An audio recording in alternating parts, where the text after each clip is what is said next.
first, the most explosive man in boxing returns.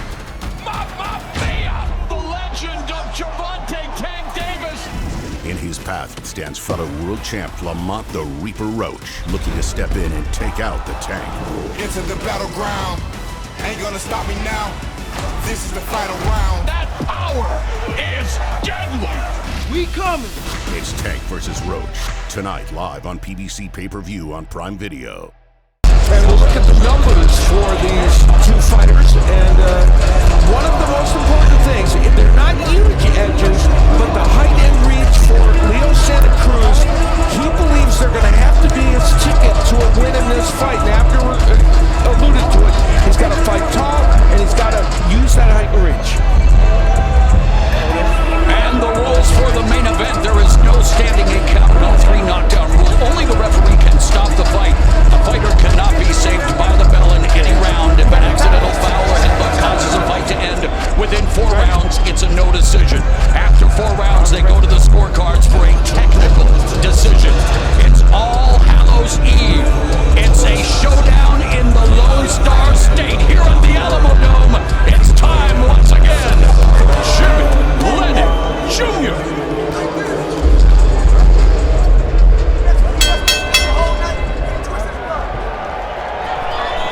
Ladies and gentlemen, welcome to the Alamo Dome here in the beautiful city of San Antonio, Texas, as Premier Boxing Champions presents the featured bout of the evening, brought to you by Mayweather Promotions, TGB Promotions, GTD Promotions, Santa Cruz Boxing Club, and Showtime. Sponsored by Proper Number 12 Irish Whiskey, the finest, the tastiest, the smoothest liquid gold in the world, and O'Reilly Auto Parts. Order your parts online at O'ReillyAuto.com and get free curbside pickup.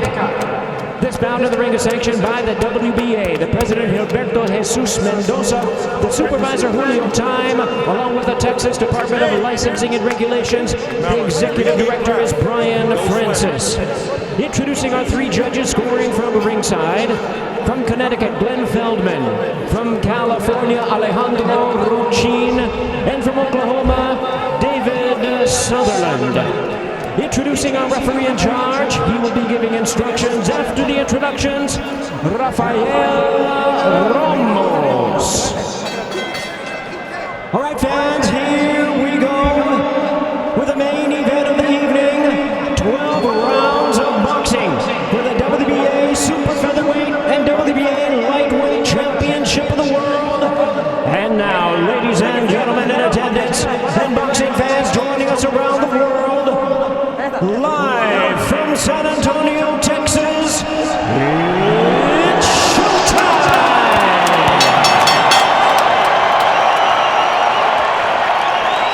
Introducing to you first on my right, the lightweight world champion fighting out of the blue corner, entering the ring wearing white trunks with red and green trim, hailing from and representing his home of Baltimore, Maryland.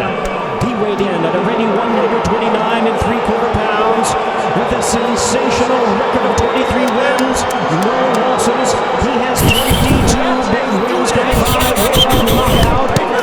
Formerly boxing's youngest world champion, he is the popular and acclaimed 3-time 2-division world champion.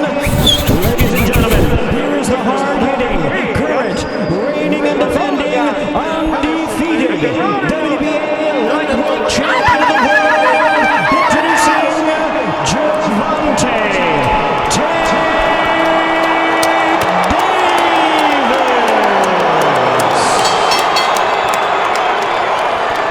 And his opponent across the ring, the super featherweight world champion fighting out of the red corner, entering the ring wearing black trunks with multi-colored trim from Los Angeles, California, and representing his heritage of Guatemala, Michoacan, Mexico. He weighed in at 129 1/2 pounds, having faced 7 world champions in his illustrious career. His record stands at 37 wins, 1 loss, 1 draw, with 19 wins coming by way of knockout. Tonight, in his 18th world title appearance, here is the renowned 4-division world champion, the current WBA featherweight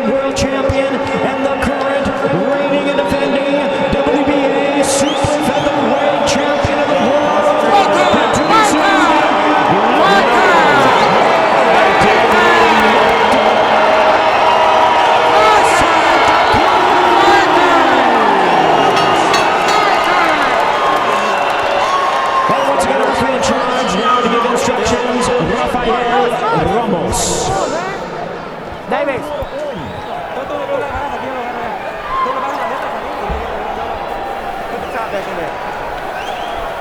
You received the preferred instruction, recibiste las instrucciones. Protect yourself, protégete todo el tiempo. Give me a clean fight, una pelea limpia. Buena suerte, good luck. Hit it.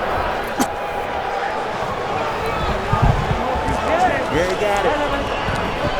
Referee Rafael Ramos, 30 years experience, his 483rd pro bout. Both Santa Cruz and Davis a combined 23-1 in major title fights. Santa Cruz usually throws punches like internet trolls throw shade. He wanted to silence his critics, and he just called out one of the biggest punchers in Gervonta Davis. There's a reason Davis is Mike Tyson's favorite fighter. And this is round number 1, the 130-pound belt holder, Santa Cruz, in black, green, orange, and gold. The 135-pound belt holder, Gervonta Davis, in the red, white, and green. But keep touching the glove. Oh! And there's a counter, left uppercut by Davis. Take your time. So much as Santa Cruz wants to establish the jab. Yes, he does. He throws 33 jabs per round normally, lands 7. Whether he'll be as much of a volume puncher in this match early remains to be seen. Do not pull back. Do not pull back. Abner, you've been in the ring twice with Santa Cruz. You trained to face Davis. What are you picking up early on?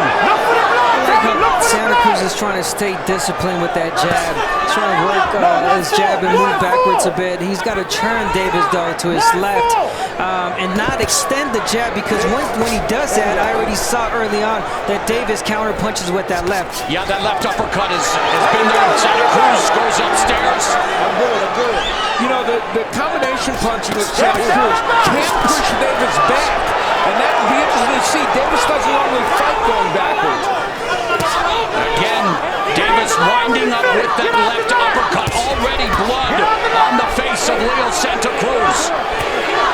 Bridge of his nose, it looks like. There's a right hand, a right hook behind the guard. Santa Cruz comes back with a right, bounced off Davis' glove. Well, this fight is starting out the way Davis wants it to. He wants it to be this kind of give and take. Keep taking your time. And it's kind of interesting because I would think the other way. I would think that Davis will be the fighter that would want to be in the outside, pick his punches, but no, he's the pressure fighter. He's the pressure fighter in this fight. He's pressuring the bully that Santa Cruz is used to, being the bully, pushing a fighter back. But now we see Davis picking his punches. As Santa Cruz at moments, he does land also. Davis off to a quick start, of course. Apparently made weight fairly easily. Maybe confident about going into deep waters. Remember, Santa Cruz said that Davis is dangerous for the first 6 rounds and then begins to fade. That's where Santa Cruz wants to bring Davis, is into the deeper waters.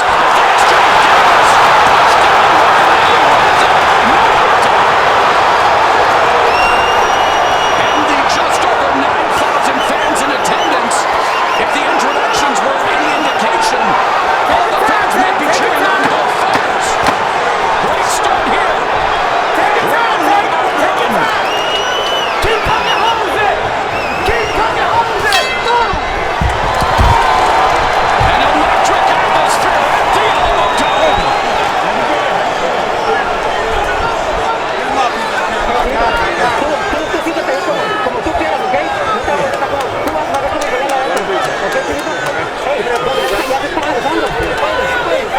This was not a knockdown, but instead of slip. It came at a time when Santa Cruz was being aggressive. You can't fight him on the inside. There was a jab that landed kind of off the top of their feet, but it was their feet that created the going down for Davis. So not called a knockdown.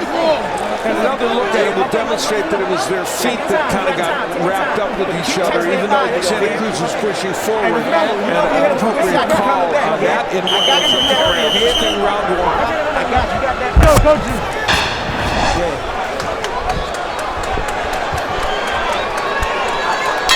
The bell in round number 2. Davis has never been down as a pro.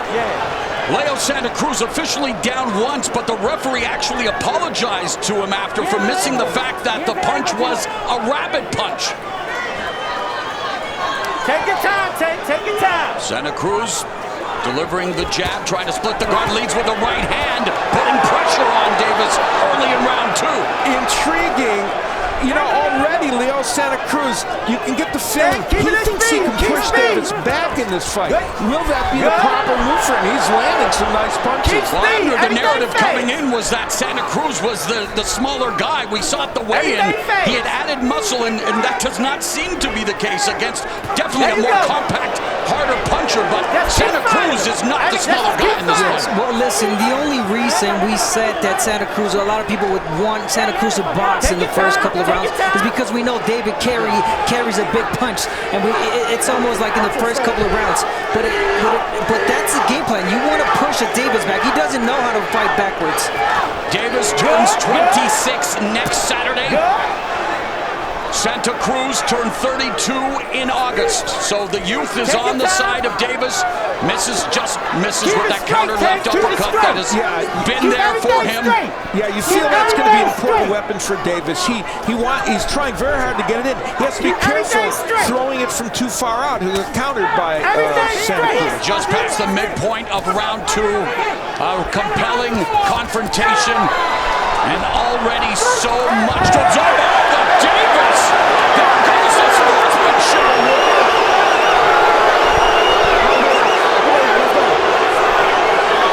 We talked about Davis perhaps maturing. He's had his issues outside of the ring. And Al, you mentioned it at the top of the show. The fact that there was so much respect heading into the showdown. Well, Davis' temper getting the better of him there. You can forget about that now. There's some frustration on his part.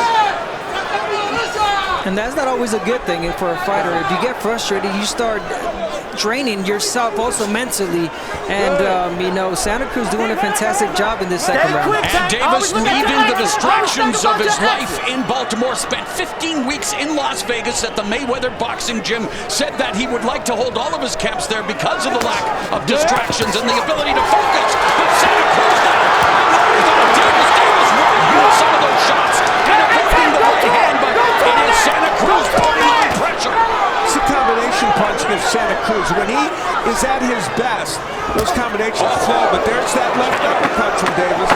Davis timing that left uppercut counter. Good stuff through 2 rounds. Keep still. Don't watch him. You got another one. Good.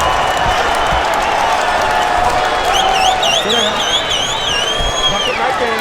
Well, if round 1 was intriguing, round 2 was exciting. And this, again, would be going to the canvas, but not from punch. That was a pretty blatant throwdown. Now, he's claiming that he was being held, I guess, behind the head, but whatever the case, it was chippy. And this is where Santa Cruz had pushed Davis back and was landing some shots. Not getting everything in there, but throwing combinations and trying to push Davis against the ropes. His mission to back Davis up, which is not the normal posture for Gervonta Davis. The Marcus of Queensbury was not pleased. One of the most exciting, if not the most exciting fighter in all of boxing. His record undefeated, 30 victories, 28 by knockout. Please help me welcome Tank Davis. How much you want bet? Just call it out. 100?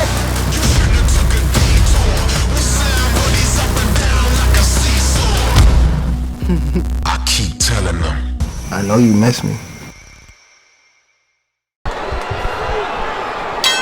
This is round number 3, scheduled for 12. Both belts on the line. Davis 135-pound title. Santa Cruz 130-pound strap.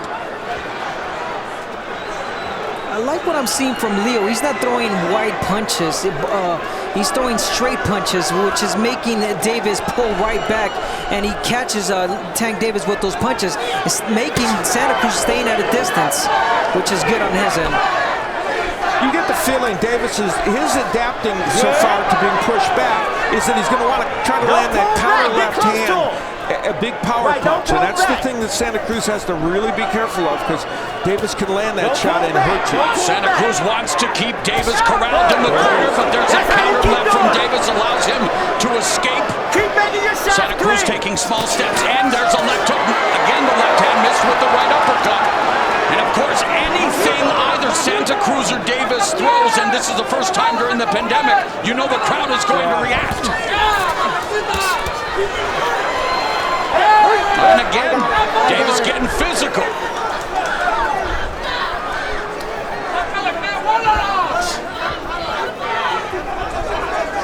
Davis also mentioned, of course, working with Floyd Mayweather, he wanted to showcase his ring IQ. He wanted to showcase his boxing technique. It was the estimable Emmanuel Stewart who said knockouts sell, and knockouts have been Davis' calling card. But he's going to have to dig down deep into those tricks here on Halloween to try to solve a guy who's been a champion in 4 different weight classes. Davis starting to use the jab, and he has a good jab. It's an underused punch sometimes for him, but it is effective. Santa Cruz's Twitch signed up for a Twitch account yet. Inquiring minds want to know. Left hook by Santa Cruz, another left hand. Upstairs.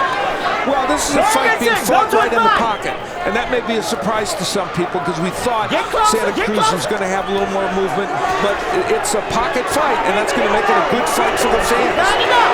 It's in Santa Cruz innate nature. He loves to pump up the volume, and there again, Davis comes back with a couple of left hands, goes to the body. That's what we need. And look at the difference. When Davis is the aggressor, you see a totally different fight going towards Davis. So Santa Cruz has to keep Davis out of that reach with that jab and push him back. A lot of nervous energy from Santa Cruz. Davis seems, other than that momentary lapse in judgment when he threw Santa Cruz to the ground, seems focused, seems measured. Final 10 seconds of the third. Both fighters headlining their first pay-per-view here tonight. Davis versus Santa Cruz. And Mayweather, Money Mayweather, Floyd Mayweather headlines 16 pay-per-views. Let's listen in.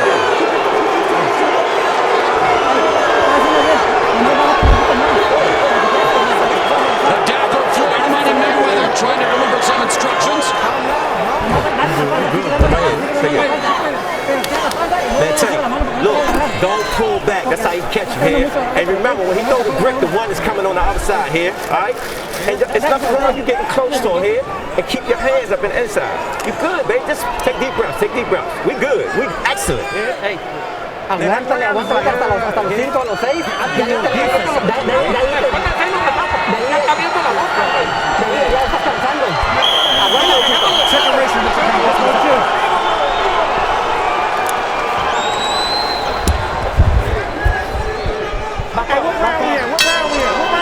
So we've already seen Gervonta Davis, advanced counter-punching ability.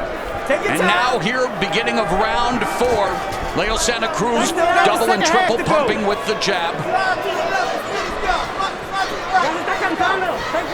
Davis averages only 39 punches per round. He's very economical in his punches compared, of course, to Santa Cruz, who we've said sometimes throws upwards of 80, averages 85. But it's the ability to land for Davis, to land with power, that means something. There, Santa Cruz digging to the body. Meanwhile, Davis looking for the angle for that uppercut. Don't pull back! You don't always see Davis in that kind of defensive posture that he's in with his hands really high. While you're working with Floyd Mayweather, you better learn defense. There you go. And there's Santa Cruz through the right, and Davis now loading up again with the left uppercut. By Davis, but Santa Cruz still looking to establish the jab, and he's getting it.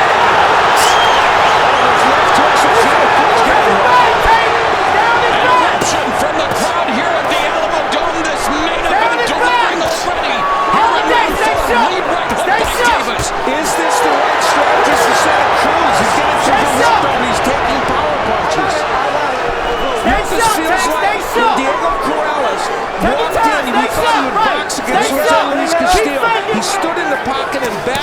first we thought it was a bad idea. It turned out to be a good idea. What will happen tonight? If this fight turns into 1/10, the fight of Corrales-Castillo 1, this is going to be an all-time classic. Listen, I think Santa Cruz is doing a great job. I think he's doing the right thing. And most of these big fights, a lot of these fighters, they say, no, you know, I'm going to let him win the first half of the fight. I'm going to box, I'm going to do this, I'm going to do that. And then before you know it, you got half of the fight lost. So Santa Cruz doesn't want that. He wants to get in some rounds in and doing a fantastic job. Both in David and Santa Cruz, what a fight. Under a minute left in the fourth. Davis walking down Santa Cruz. Davis has gone to the body with the right hook. We've seen the left uppercut. Santa Cruz stealing a glance at his corner. The high guard. Right. Take your time, take your time. There's that long-range jab from Santa Cruz. Well, you saw the jab and you saw that counter uppercut is just poised for Davis. And even when he doesn't throw, you can see he's ready to throw. Double jab, then the left hand downstairs by Davis avoids those punches from Santa Cruz. And again, stabs Santa Cruz in the belly with the left. There's a jab to the midsection by Davis.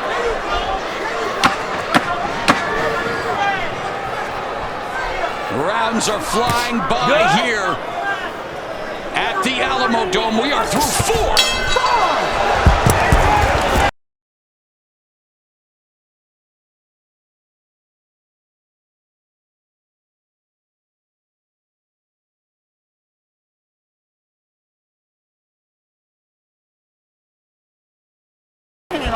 Getting that straight left hand in, that's one of his big power punches, and Santa Cruz trying to counter off that. The uppercut of Davis has been a very, very important weapon, the right hook getting in there, but then here he comes with that uppercut on the inside. I'll tell you what, Santa Cruz is taking some big punches from Davis, and he's hanging in there right now. Now, he did have his good offensive moments. He would land the uppercut on the inside. This is the difference. Santa Cruz is a pure combination puncher. You know that better than anybody. Yes, he is, and he could be overwhelming. That could be overwhelming. That's why I said that Leo Santa Cruz should be the volume puncher in this fight to overwhelm a Tank Davis that's never seen that before. Santa Cruz is throwing 241 punches to 160 for Davis. That's not surprising. This is round number 5. Stay sharp. Give me singles and defense. Singles and defense. Davis leaning on his front foot. High guard, both of them. Double, triple jab by Santa Cruz as he tries to move forward. Davis moving to his left into the power alley of Santa Cruz. Keep the defense tight.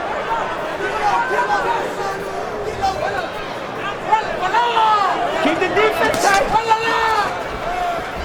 Leo has to keep touching him with that jab. Have Davis be thinking. Davis crouching down. He'll like to crouch down, shoot counters that his opponents rarely see coming. We've seen that on occasion tonight. Still. And that left hand is just ready to be uncoiled. Ready to spring out. There's that lead right hook by Davis. One of the weapons that Santa Cruz has found in this fight, and he wants to get back to it, is his own left hook, which is not normally his money punch, but he's kind of found a home for it.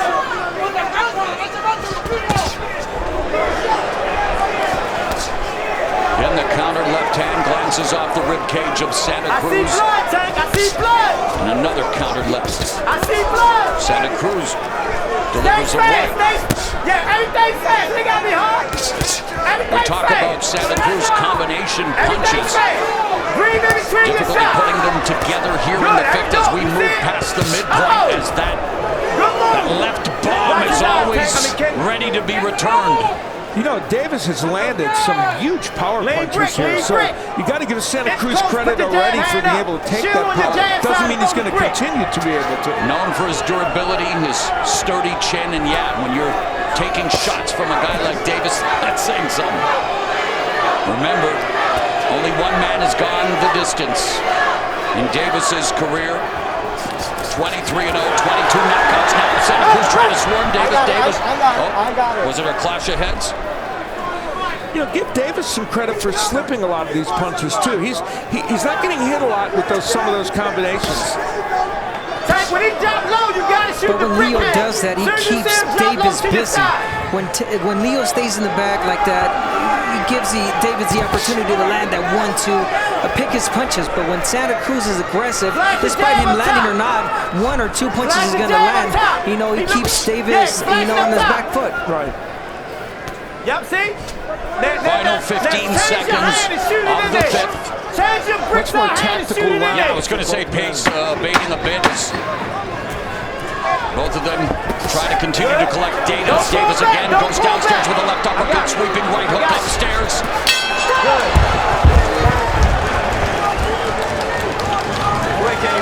He got to work on that eye. Okay, that's it. That's the one. That's the way you do it. Now you're going to get the lower body. But you got to throw the 1-2, okay? And keep working the lower body. That means keep your jab. You're doing great. You're doing great. You got to hold him another 2 rounds, and then it's going to be your fight, Leo. He's going to get tired.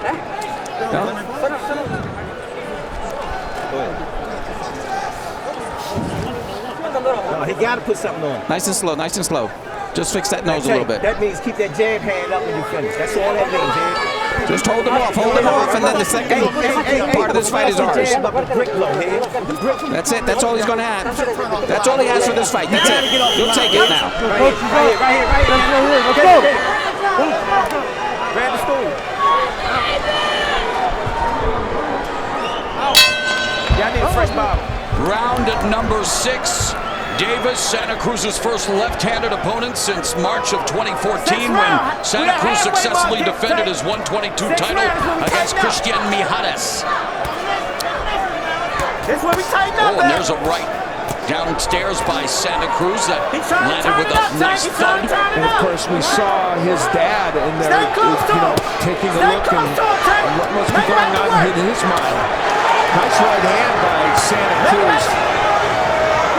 Really good work from Santa Cruz. He's investing on the body, and that's something you want to do, especially in this 6th round going into a fight, because as the game plan that he mentioned is to pressure Tank Davis even more after the half of the fight. You know, they are so convinced in that corner that after the 6th, 7th round, they're going to own Davis. They better hope that that's the case.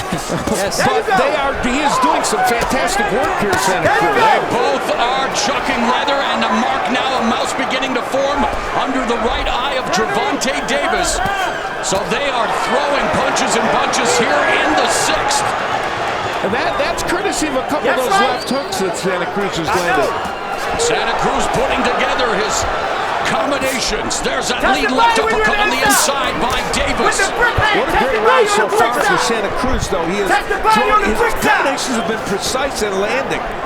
There you go. Keep doing it there. And that was south of the equator. That wasn't low. That wasn't low.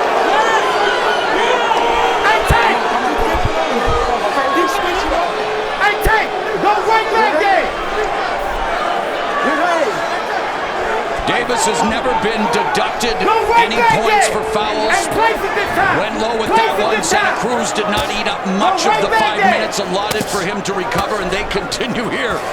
Throwing punches, a minute 11 left in the 6th. Put it in there! I think about Santa Cruz, I would have taken more time to get myself together. Green right there! Not in the Santa Cruz DNA. I was just going to say, Leo Santa Cruz do that? No. That'd be ridiculous, huh? There's a left hand by Davis under a minute left in the 6th. Davis now putting it in there. Santa Cruz standing there, taking it. And coming forward with punches of his own.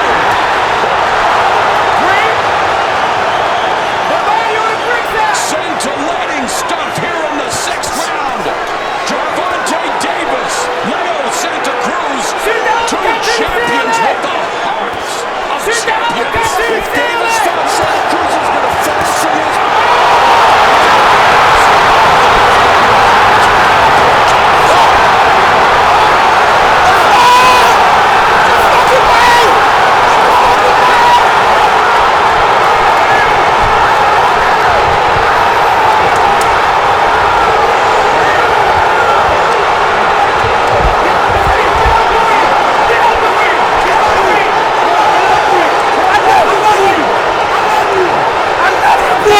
you listen?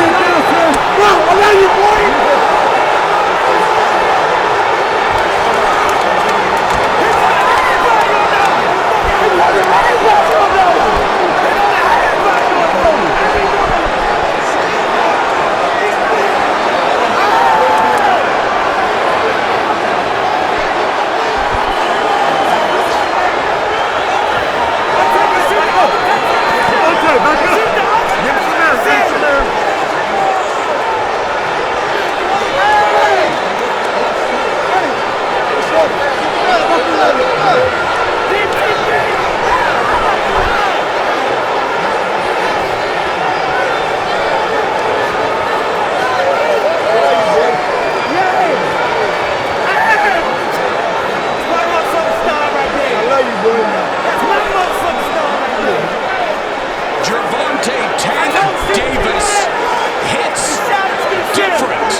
Santa Cruz appears to be talking back, appears to be alert, but for the first time in his career, this is a great sight to see. The fans applauding.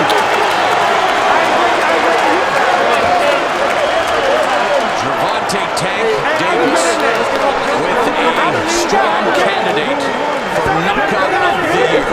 And Leo even managing a smile. What do we say about that left uppercut? Well, he got lured into, and he does get to manage a smile. You know, he got lured into a fair fight with Davis, and the power of Davis is dramatic. And of course, by far the biggest, best puncher Santa Cruz has ever faced in his life. And what's the definition of irony? That was probably Leo Santa Cruz's best round in the fight, and it ends with him being knocked out for the first time in his career, and you have to feel for the Santa Cruz family. Well, we talked during most of this fight about that left uppercut, how it had landed, and it was always at the ready for Davis. And in that round in which Santa Cruz had done so much good work, there's that left uppercut, a counter punch that just was devastating.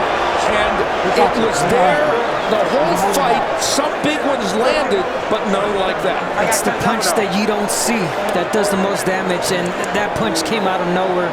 Leo Santa Cruz did not see that uppercut coming, and just took him out. But again, you got to give credit to Leo Santa Cruz. He did something that I was even, shocked, which was stand toe-to-toe against a bigger puncher than Gervonta Davis. He was able to do that for a good portion of this fight, and they felt that if he'd gotten through these rounds, he was going to do well in the second half of the fight, but it was not to be. The power of Davis, too much for him. And the mentor, Floyd Money Mayweather, reacting to Gervonta "Tank" Davis's 23rd knockout in his 24th professional fight, all 24 wins. And Gervonta "Tank" Davis on Halloween night delivers the monster smash. We start running after what? This thing. Yo!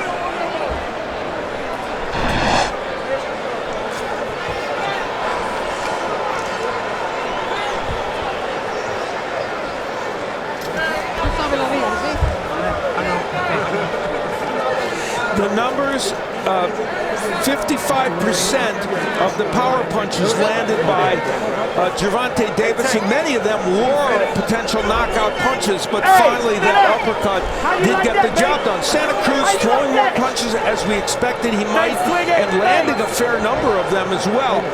But it was the power of Davis ultimately that got the job done, and many of those 80 power punches were in fact some version of that left uppercut, but he landed the perfect one. Let's make it official. Here's Jimmy Lennon Jr. Hey, I need something with that. Ladies and gentlemen, we have the time. 2 minutes, 40 seconds in round number 6. He is the winner by way of knockout. He is still undefeated. And now, the WBA Super Featherweight and Lightweight Champion of the World, Gervonta Davis.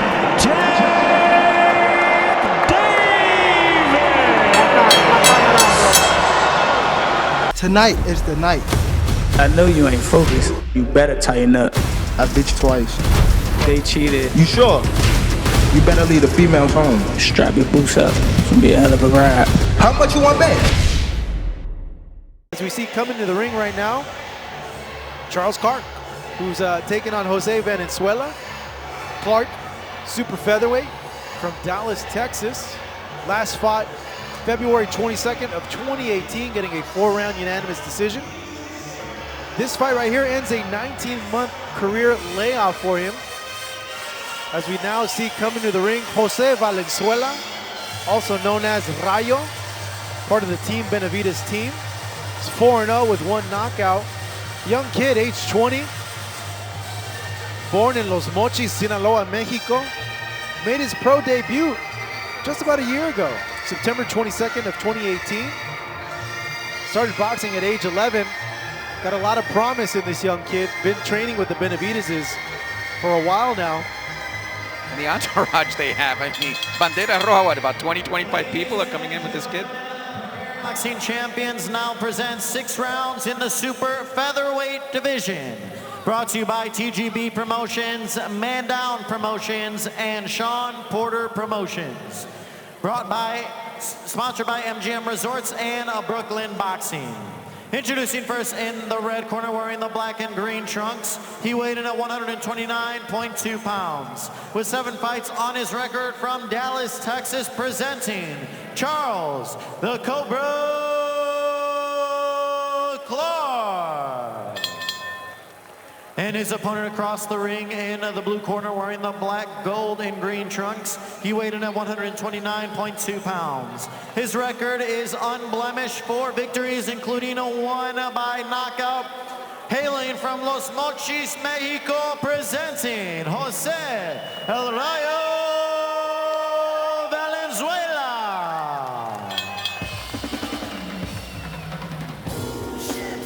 We're now gearing up for 6 rounds in the super featherweight division. Jose Valenzuela got to take off that vest thing that he has on. Being cornered by Jose Benavides Sr., the father of David Benavides, who's fighting on our co-main event later on tonight on this Fox pay-per-view portion of the card. So Valenzuela, 20 years old, as you said, a youngster, but he does have a nice amateur career. In 3 years, he had a 3-year winning streak from 2014 to 2017, including ringside world champion in 2015. Looking to improve his mark to 5-0 against Charles Clark, 25 years old. 2-4 and 1 draw. Another test for Valenzuela. So we await the instructions of the referee. Not sure what's going on here.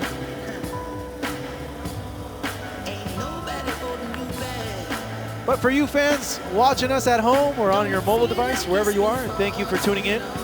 It's Marcos Villegas on the call here with Felix De Jesus.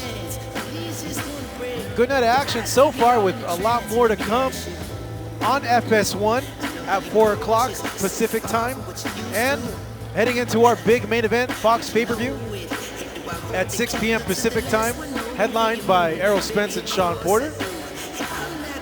So on that FS1 card, you have Spencer fighting Gabardella, and you got the Ghost, Guerrero. He's going to be fighting Jerry Thomas. So yeah, Joey Spencer, the PBC Prospect of the Year for 2018, looking to see if he can get back to his knockout ways. Yeah, his last 2 fights have been tough, so they've been hard fights for him. And then, of course, the pay-per-view after that. 4 fights. Ladies and gentlemen, this is a 4-round fight, a 4-round bout. All right, there's been some clarification there from Miguel Flores. This fight was originally scheduled for 6, now scheduled for 4 rounds in the super featherweight division. So if you wanted to start early in this fight. Look at the look right there of Clark. Man. You better pick up your pace if it's only 4 rounds. Looks like he wants to mug him. He'll kill you with that look. Yeah, do some more. Can he show the skills man. against Valenzuela? Let's see if he could back it up. Trying to scare the kid away, huh? Let's see right now. Charles Clark. Let's see if it did scare Valenzuela. 2-4-1. Man, Clark's been through the ringer, though, facing his 7th unbeaten fighter of his career. But it's been a while since he's been stopped. He hasn't been stopped since October of 2017. Called the Cobra. Let's see if he could slither his way to a win here. Round number 1 scheduled for 4. Rayo Valenzuela, Charles Clark. Rayo the Southpaw trains with David Benavides as well as his father, Jose Benavides Sr. Both these guys have a lot of speed. Valenzuela coming forward, gets tagged by a jab there from Clark. Nice shot there by Clark. And then, so we translate Raya to lightning. Let's see if he shows some of that quickness here tonight, Valenzuela. Looks like he's a fast kid, too. You know, Rayo started boxing at age 16 from Mexico, but relocated to Washington. Last fight, like I mentioned, June 23, he lands a good series of punches there. 2019, getting a unanimous. Oh, down goes Clark, he's out! Oh, wow. What a left here by Valenzuela. Oh, he's not getting up. It's over. That's all over. Didn't need those extra 2 rounds. Jose Rayo Valenzuela striking like lightning here tonight at the Staples Center. Getting his 2nd knockout of his career. So much for that look, huh? Yeah, that scary look that Clark was showing at the start of the fight. Didn't do anything there. No. Oh, this kid has a big future here, Valenzuela. Let's take a look at this. Lightning fast. Boom! Lights out. You're done. Down goes Clark. He did not expect that shot. Valenzuela with a victory. Goes to 5-0 now. Oh, man. Big home run swing there from Rayo Valenzuela. Good job by the referee. He saw it immediately. Clark was hurt and he came in. And it's over. Man, I feel like he didn't even get warmed up, really. So is he going to put back his ballistic jacket on or join the team? There you go. And he goes immediately back to the corner. See Clark there disappointed. Drops the 5th career loss on his record. The Cobra being slain there by El Rayo Valenzuela. So he gets dropped from a 6th rounder to a 4th. And then he just needed 1. Just needed 1. What a job by Valenzuela here, Jose. This is actually his 1st career knockout of his career. So this was in the super featherweight division, 130 pounds. He has yet to fight past 4 rounds, but if he keeps knocking out people like that, I don't think we're going to see him get to 4 rounds or anything further for a while now. I think a lot of people are going to be lined up to fight him. He's all smiles there, the young Rayo. 20 years old, this kid has a bright future. Demonstrated his nickname today, lightning fast knockout hero, Clark.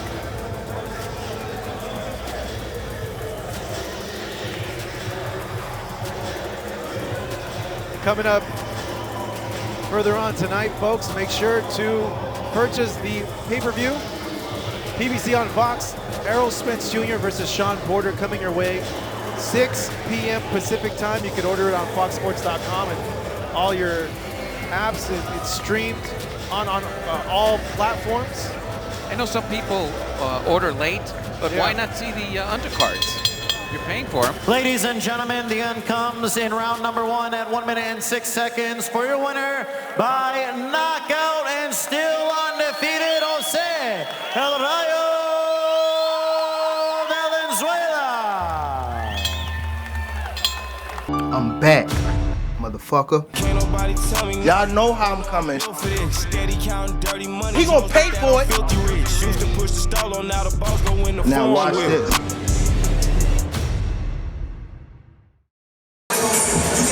For Gervonta Gervonta Davis, he's had some adventures on the scale. He lost the title that way once by being overweight, but not so for this fight. Well under the 135-pound limit. He feels he is ready, had a great training camp. We'll see how it goes. And the rules for our main event, the referee or the doctor can stop the fight. A fighter could not be saved by the bell in any round. The fight becomes official after 4 complete rounds. It is time then to get the official introductions from our ring announcer, Jimmy Lennon Jr. Jimmy.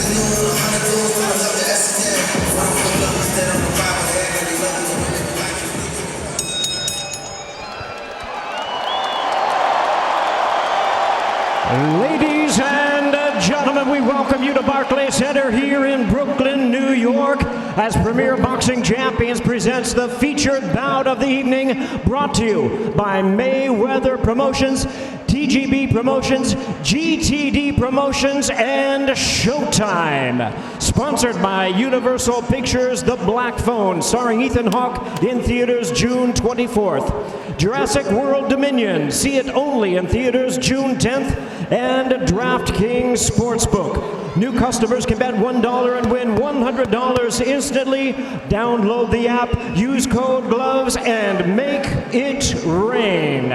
Well, fans, our main event is sanctioned by the WBA, President Gilberto Jesus Mendoza, Supervisor Julio Time, along with the New York State Athletic Commission.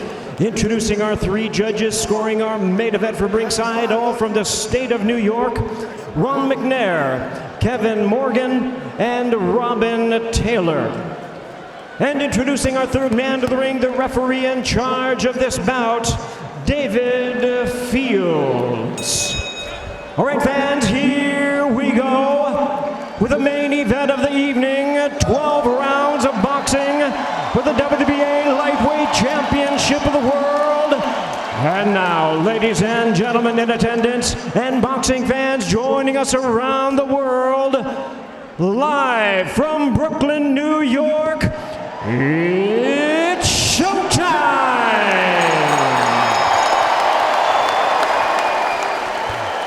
Introducing to you first, the challenger on my left, fighting out of the red corner, wearing purple trunks with silver trim, fighting out of and representing his home of Las Vegas, Nevada.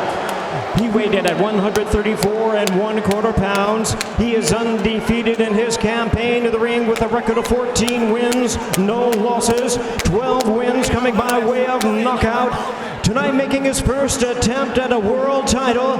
Ladies and gentlemen, here's the colorful and dangerous WBA #1 ranked lightweight contender, introducing the undefeated Rolando Romero.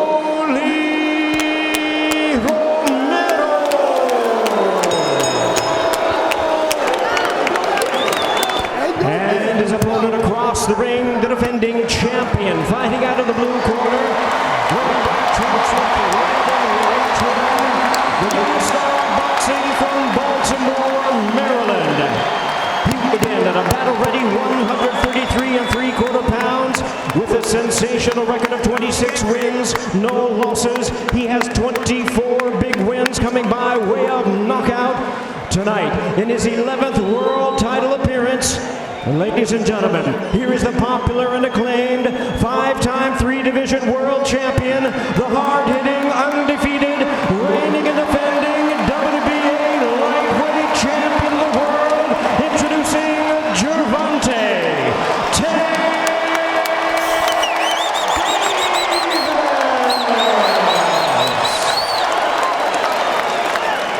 Once again, a referee in charge, now to give instructions, David Fields.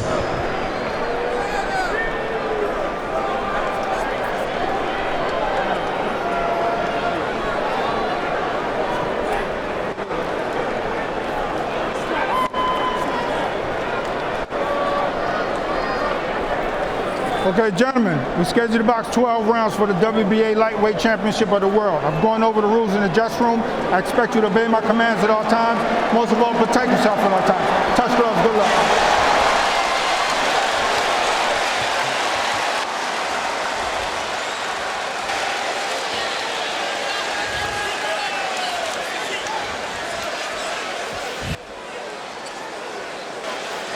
So here is a look at Rolly Romero. We'll see if he can be a man of his word. He said he's going right after him. He said first punch, fight's over. Here's a guy that has a different idea. Gervonta Davis, 26-0, 24 knockouts in his 11th championship fight.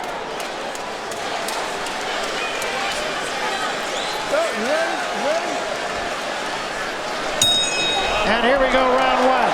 18,970 people on hand. A record-setting crowd at Barclays Center. Gervonta Davis said, Romero wants me to come in recklessly so he can land a left hook. And he said, I'm going to take a couple rounds to figure him out. We'll see. They say if you can believe it, you can achieve it. I like it. We'll see if Romero is able to do that tonight.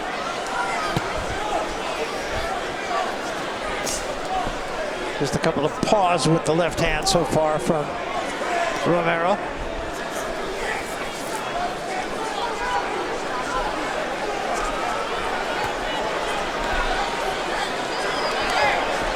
Well, to Romero's credit, he's not being careless. And some feinting by Gervonta Davis. I think we're likely to see that as he attacks. First punch of the fight, a left hand from Davis. Yeah, something that Rolly was talking about was that Tank will walk into a punch, and we're seeing a really smart Davis now. Well, we were talking about that. I mean, this is just a much better fighter and getting better by it just about with every fight. Romero is going to look to see if he can counter with that left hook. His big power punch is the left hand, so his left hook is what he wants to land, if at all possible. We'll see if he can. And the crowd here is up on its feet, but not because of the fight. They're distracted by something we can't yet tell what it is. I thought it was because they were sensing a knockout. It is the first round. We're all waiting for that. But that's a good job and jab that Romero is throwing right now in this first round, keeping David at bay. Yeah, and Romero doesn't always use the jab as effectively as he might. Double right hand from Davis, no damage. Well, Romero has 52 seconds to see if he can make his prediction come true.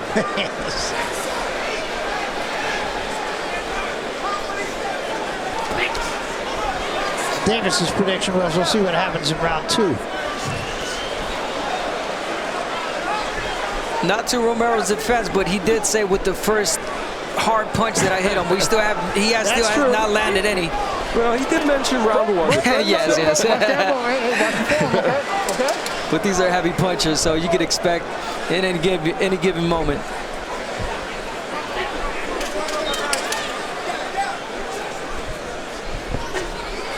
Just showed the left hand and just pawed with it. Only 22 punches thrown in round one. Isn't that interesting? And we expected a war right at the get-go. A good shot by Davis and a good counter. And Davis whooping at Rolly. Well, Rolando Romero didn't think I was going to get to do my keys to victory after round one, but I do. So let's take a look for Gervonta Davis. Don't be reckless early. He wasn't early in this fight. Combinations. Once his fight gets going, he's going to want to use those. And the overhand left is his big power punch. He did start to look for that in round number one. As for Romero, head down and hands up. His head was up a little bit in that first round. Use the jab. He did use that in round number one. And his hopes of winning this fight are pinned on the left hook. He's got a good one. And oh, by the way, what Davis said to Romero when he went over to him in the corner is, what happened in round one? Was it? I'm sure it was exactly what he told him. That is what he said. So now we're in round two. You know, Romero added Joel Casamayor, the great former champion, who it was a very nuanced and great technical fighter, and they feel that he added something in his corner in that regard. We'll see if that's true. Yeah. And you talked out about the keeping your head up for Romero. That's a no-no. But one thing that I'm seeing is that he's taking 2 steps back, making it difficult for Davis to counter with just 1 straight left hand. Yeah, good point.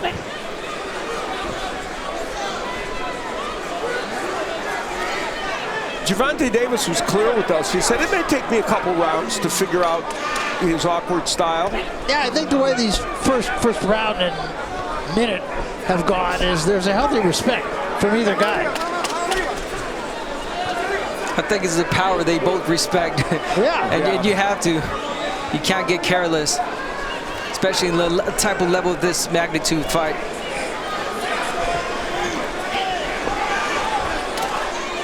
Interesting to see Gervonta Davis using the whole ring in boxing. Oh, he took a big left hand. And now left and holding on. I don't know if that'll be a knockdown, no. Yo. Started with the right hand, then left behind it. You hear me? All right? I got you. Let's go. I definitely do think it got Davis's attention, though. It was a good left hand by Romero. Yeah. Romero again, a right hand that time, and that rocked Davis for a moment. Well, Romero thinks he can hurt him because he's going after him now. That really got him excited, and he saw something. He did land that punch, so I can see why Romero's putting that pressure. Well, Romero stalking him now, and Davis going backward for the moment. I don't believe Davis is hurt at all. Now, Davis has to be smart about this. Use this aggression from Romero to land a nice shot. Yeah. Him coming in. He is not throwing counter punches, Davis, at this point. He's just retreating. Yeah. And this is not the posture you normally see. That he can box, Davis, but you don't normally see him moving this much. Wild right hand misses. There's a left hand from Davis. There's the punch. Romero stepping in.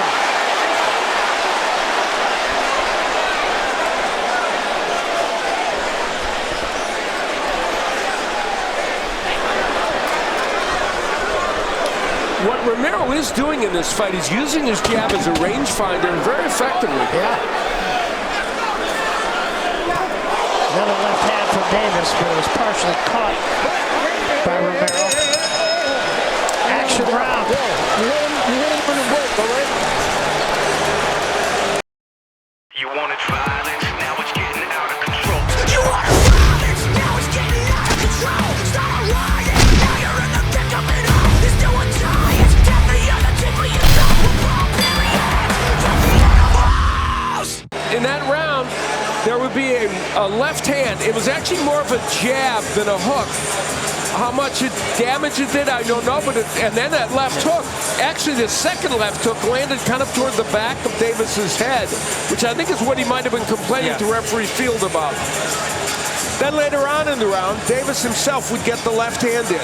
Very nice left hand. And of course, that is one of his big power punches. He's got a good right hook also, but that's the one he wants to land against Romero. Take deep breath, take deep breath. All right, here. Come on and get it. Let him keep working at that pace, man. Let him keep working at that pace.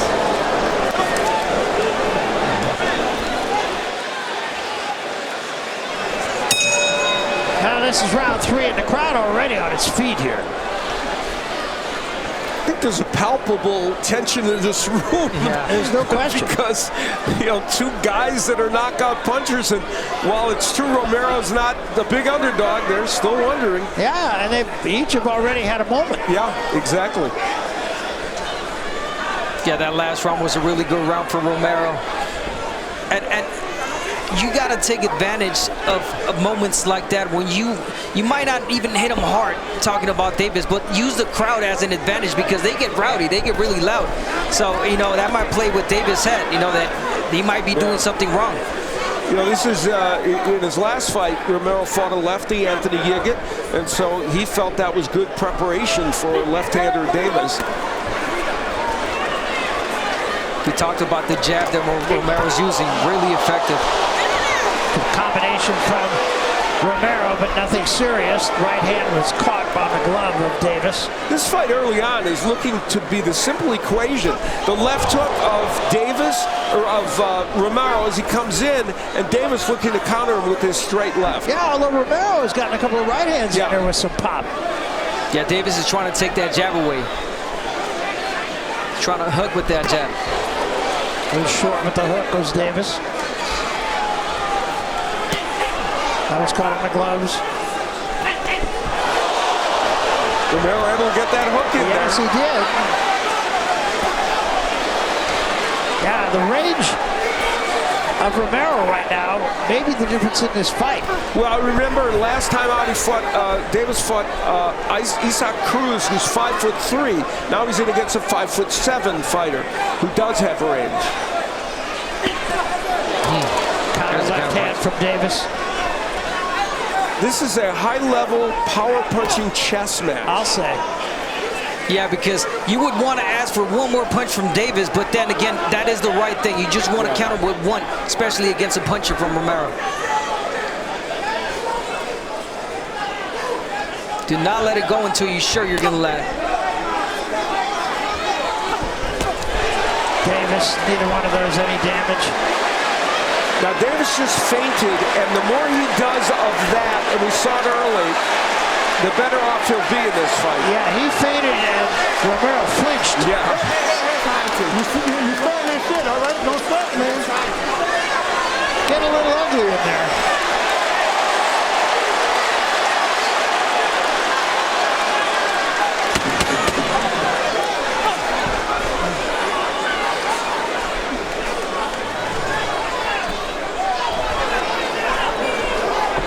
Well, fair to say Romero more than just holding his own here.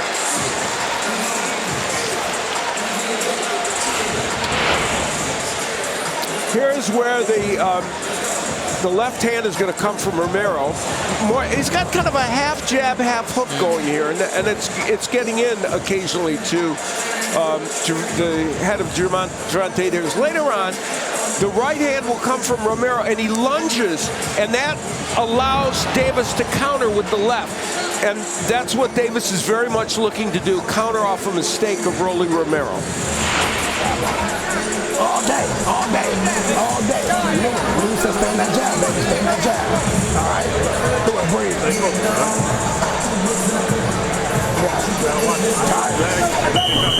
Keep moving your shoulder. Let's go, man.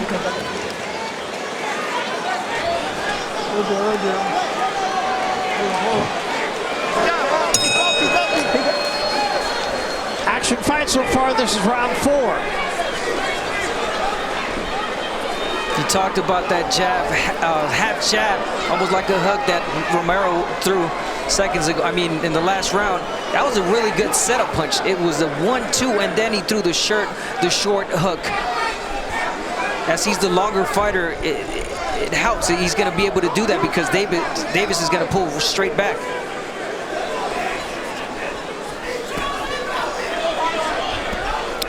Both these men are not volume punchers, and they're showing that in this fight. Only 61 punches from Romero, 40 by Davis. Davis normally lands over 40-some% of his power punches, landing 28% so far in this fight. Yeah, both respect the other's power here and being very careful with their shots.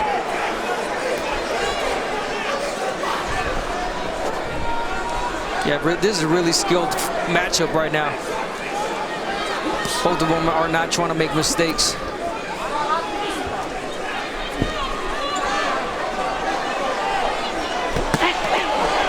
That's how Davis stepped in with the left hand, but went right by the ear of Romero. If you're Davis, you want to touch him up a little bit in the stomach. There you go. You want to feint to the stomach, touch him up straight to chest. Make Romero bring his hands out. Remember the last fight he was in, he injured his left hand, Davis, but he said as he went on through sparring, it got better and better, and he said it's not an issue in this fight. Right hand a little short from Romero, and the left hand likewise from Davis.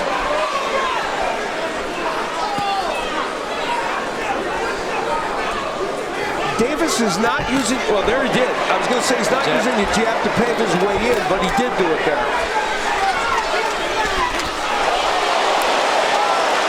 That left just barely missed from Davis. Yes, it did. He's been just short a couple of times. Yeah, when David throws that jab, ooh, beautiful, but he just missed it. Good body shot, Davis, though. Watch the elbows, man. Let's go.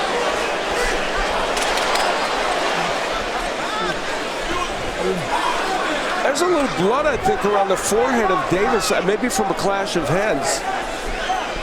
Some kind of mark there. Yeah, that is true, yeah.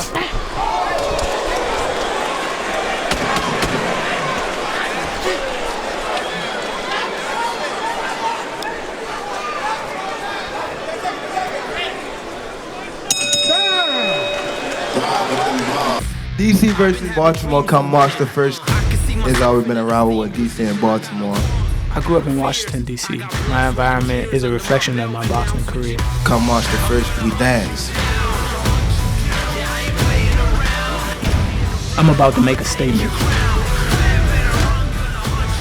Tank, you better be ready. I'm gonna be ready. You know how I get.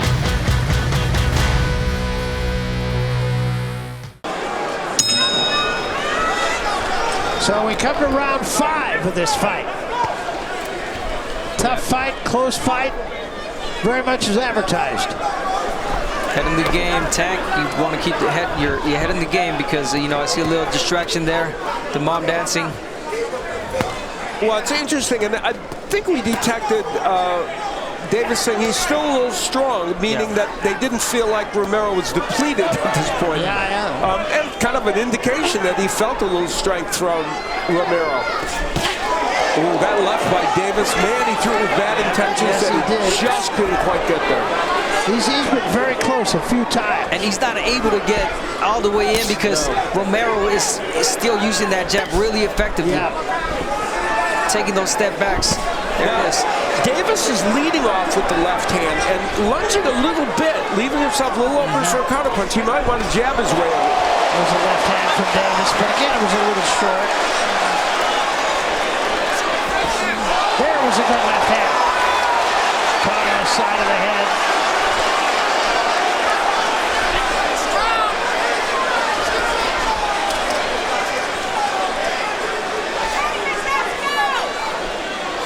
And that's another thing Davis wants to do. Jab to the body to bring the hands down, and then gives you an opportunity to get on the inside.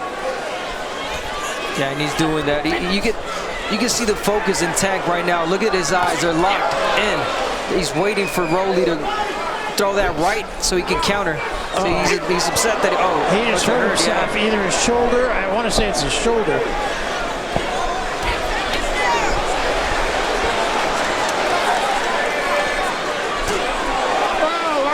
Watch your head. Stop. Watch your heads, man. Watch your heads. Doesn't seem to be in any pain right now, though.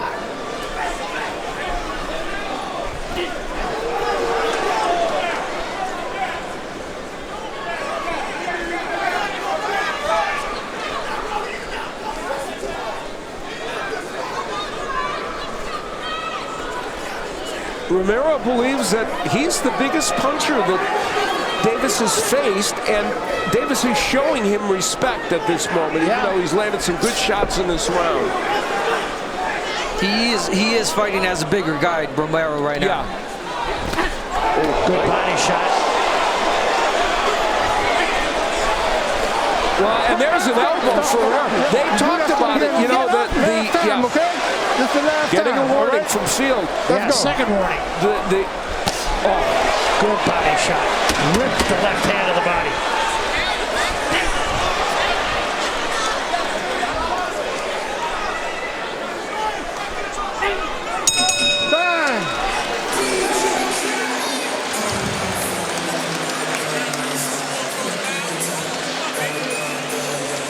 And here's again a look at Earl Spence. Earl there with his daughter. And there, of course, Sean Porter. One of my favorite guys. Really enjoy spending time with Sean Porter. I think he's a great talent. Danny Garcia.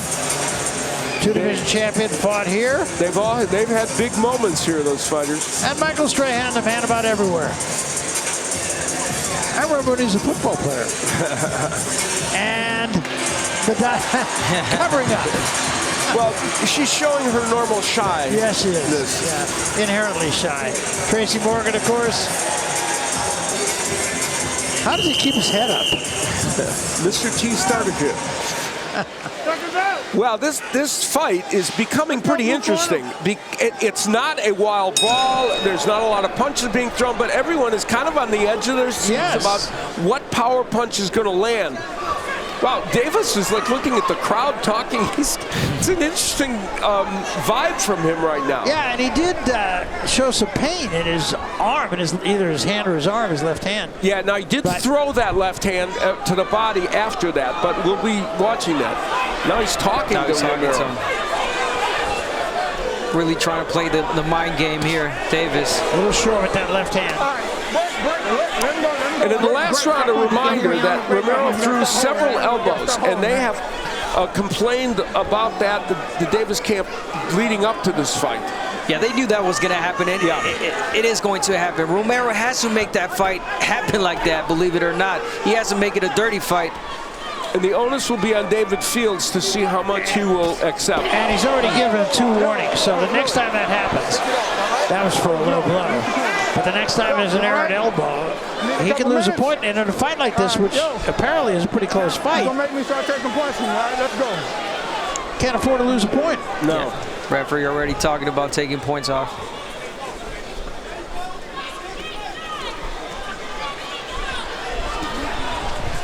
This is certainly a different posture for Gervonta Davis, fighting from the outside, showing lateral movement.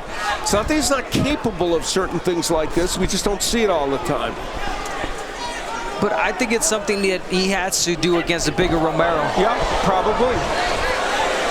That shot missed. He's not going to be able to push Romero back, especially because Romero uses his, these dirty tactics. It's going to be almost impossible. So Davis doing a good job from fighting from a distance. Well, he's talked about his maturity as a fighter. Romero is very poised in there at this juncture. You have to say that. I mean, it's just a fact. He's looking for big counter punches. He's thrown in on the idea of landing a big right hand or a left hook, and he's using his point jab to try and set that up. No, you're right, because in previous fights we've seen that he seems kind of awkward, but in this fight he's not looking. There's a big left hand!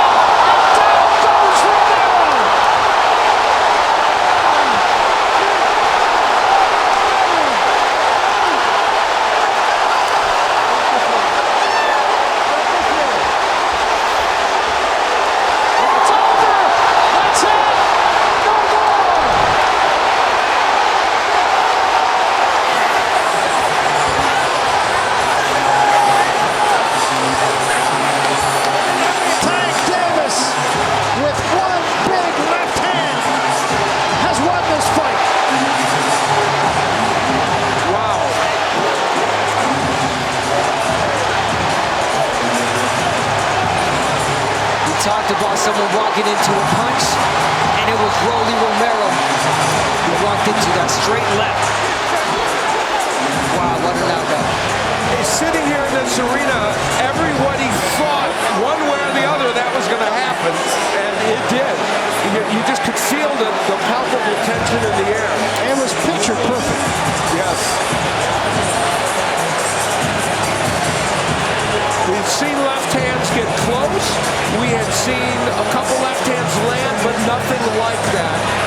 And the power of Davis, which of course is considerable, showed itself in this fight, as it so often has in the past. He got a new knockout streak started at 1. And I was just talking about that moment right when he got knocked out. That Rolly, in other fights, he looks awkward, and in this fight, he was looking, he was looking good. He was. It's a very good point. Yes, he was looking good. He was throwing his punches, setting up punches. You see Rolly moving now. Wow, that's intriguing. Yes, it is. Wow. He still looks a little woozy. Yeah. Well.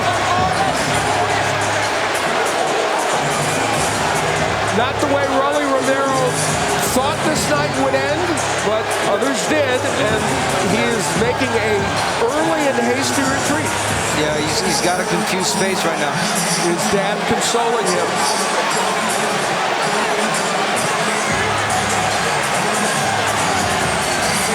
And that's what dads do, you know, they stick with you. Well, you got to give it to Rolly also. He fought a really good fight. It was, you know, he was fighting a good fight, but obviously it's one of those fights that you knew a knockout was going to happen. Well, he was doing the right thing, right? But it's, you know, at the end of the day, Davis's power was too much. Of course.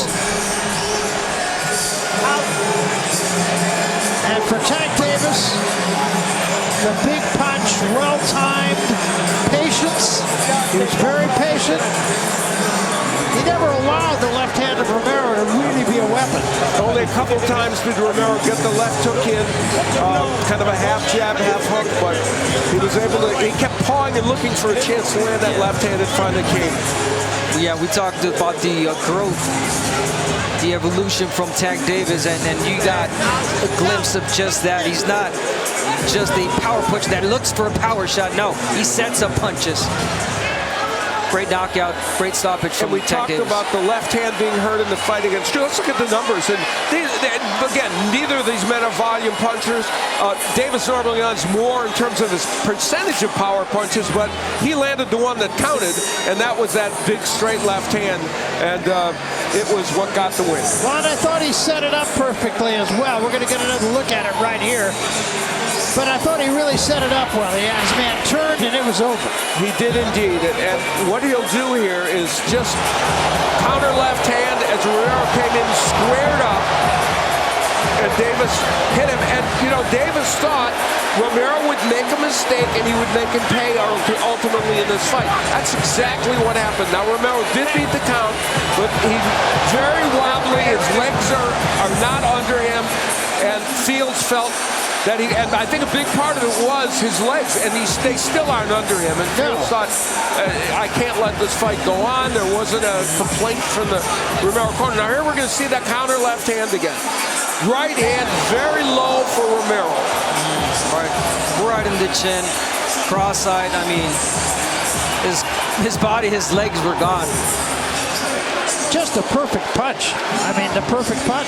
Great counter right hand, and you know that it's ironic that the things that Romero were doing right up to that point, he changed instantly by attacking and being not responsible defensively, and boom, he got hit with the straight left hand. And there's no question, Gervonta Davis, when he hits you with a big shot, can hurt you.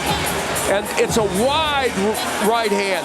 That's the first time in this fight he really led like that with a wide right hand to the body, and man, did he get blasted with that left hand.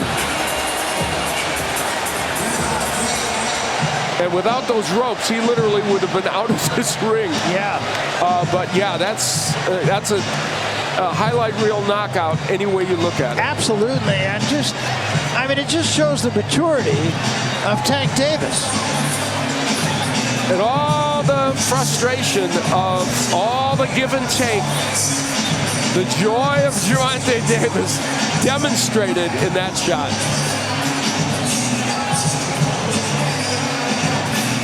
Tank Davis always shows up. I mean, this is a guy that sells out arenas, you know, any city, and he always shows up. He shows up, and he's big time, and he's, like I said, he's become really a true champion. You know, he's more than just another guy.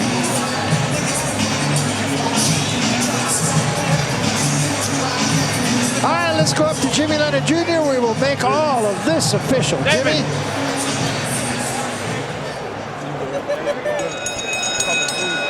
Ladies and gentlemen, we have the time of 2 minutes, 39 seconds of round number 6. Our referee in charge, David Fields, stops the contest. He is the winner by way of technical knockout. He is still undefeated and still the WBA lightweight champion of the world, Gervonta Tank Davis.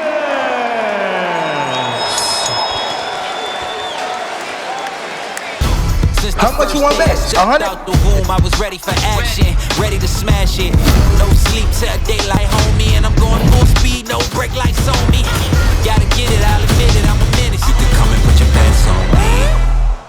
Let's take a look at the numbers in this fight, and the biggest differential here obviously is the age gap of 11 years. At age 37, does Barthelemy have a big enough performance left in him to stop the momentum that the younger Russell has built up? We're going to find out. The rules for tonight's fights, a referee or doctor can stop the fight. A fighter cannot be saved by the bell, and the fight becomes official after 4 completed rounds. With the official introductions, the always styling and profiling Jimmy Lennon Jr.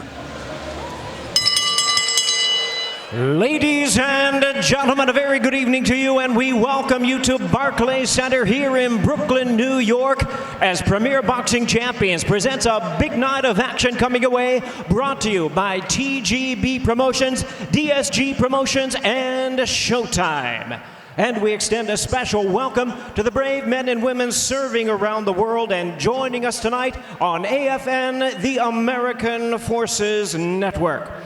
At this time, presenting the judges scoring our opening attraction from ringside, all from the state of New York, we have John McKay, Kevin Morgan, and Robin Taylor. Introducing our third man to the ring, the referee in charge of the action, Shada Murdaugh. All right, fans, here we go with our super lightweight special attraction scheduled for 10 rounds of boxing. Introducing to you first on my left, fighting out of the red corner, wearing black trunks with red and blue trim, originally from Havana, Cuba, now fighting out of Las Vegas, Nevada. He weighed in at 139 1/2 pounds, with a record of 29 wins, 1 loss, 1 draw, and 1 no decision. He has 15 wins coming by way of knockout. Please welcome the acclaimed former 2-division champion of the world, introducing Kid Blast Ramses Barthelemy. And his opponent across the ring, fighting out of the blue corner in this 10-round attraction, wearing black and white trunks, and representing the outstanding Russell family boxing tradition from Capitol Heights, Maryland. He weighed in at a trim and ready 137 3/4 pounds. He is undefeated in his campaign in the ring with a perfect record of 15 wins, no losses, all 15 wins coming by way of knockout. Ladies and gentlemen, here's the hard-hitting, rising super lightweight world rank contender, introducing the undefeated Gary Antoine Russell. Once again, a referee in charge, Shada Murdaugh, now to give instructions. Step up, Chief. Step up. Okay, gentlemen. Anything right here, I'm gonna call it good. Anything right here, I'm gonna call it good. Careful with the back of the heads. Obey my commands at all times. Protect yourselves at all times. When I call for a break, give me a clean break. Touch them up. Let's go. Referee Shada Murdaugh, 13 years pro experience, working his 246th professional fight. Gary Antoine Russell, 5-year pro. This will be just his 40th professional round. A lot more experience on the other corner. Ramses Barthelemy facing his 3rd consecutive left-handed opponent. Bell, round 1, scheduled for 10 at 140 pounds, and Russell, known for his explosive starts, immediately takes the fight to Barthelemy, and already going to the body and upstairs, already diversifying his attack out. You know, in his last 6 fights, tracked by show stats, he's landed 159 punches in the first round compared to only 51 for his opponent. He's a fast starter, and we're seeing it right here. When you include the Postol fight, 37.5% of his connects are to the body, well above the nearly 30% average in the division. And goes to the body with the left and the right. And now we're also seeing Barthelemy in this first round willing to trade against the heavy-handed Russell. I would think that he, you know, especially in this first round, he would come and use that reach. Oh, nice right-left combination. You're right, Abner, where the talk was if Barthelemy were to be successful, that would be his best mode of attack. And again, utilizing the pedigree from the Cuban boxing school. But he told us, he says he needs to bounce back. He knows this is an opportunity to restore some of the luster of his career, knocking off a guy who has been unstoppable thus far.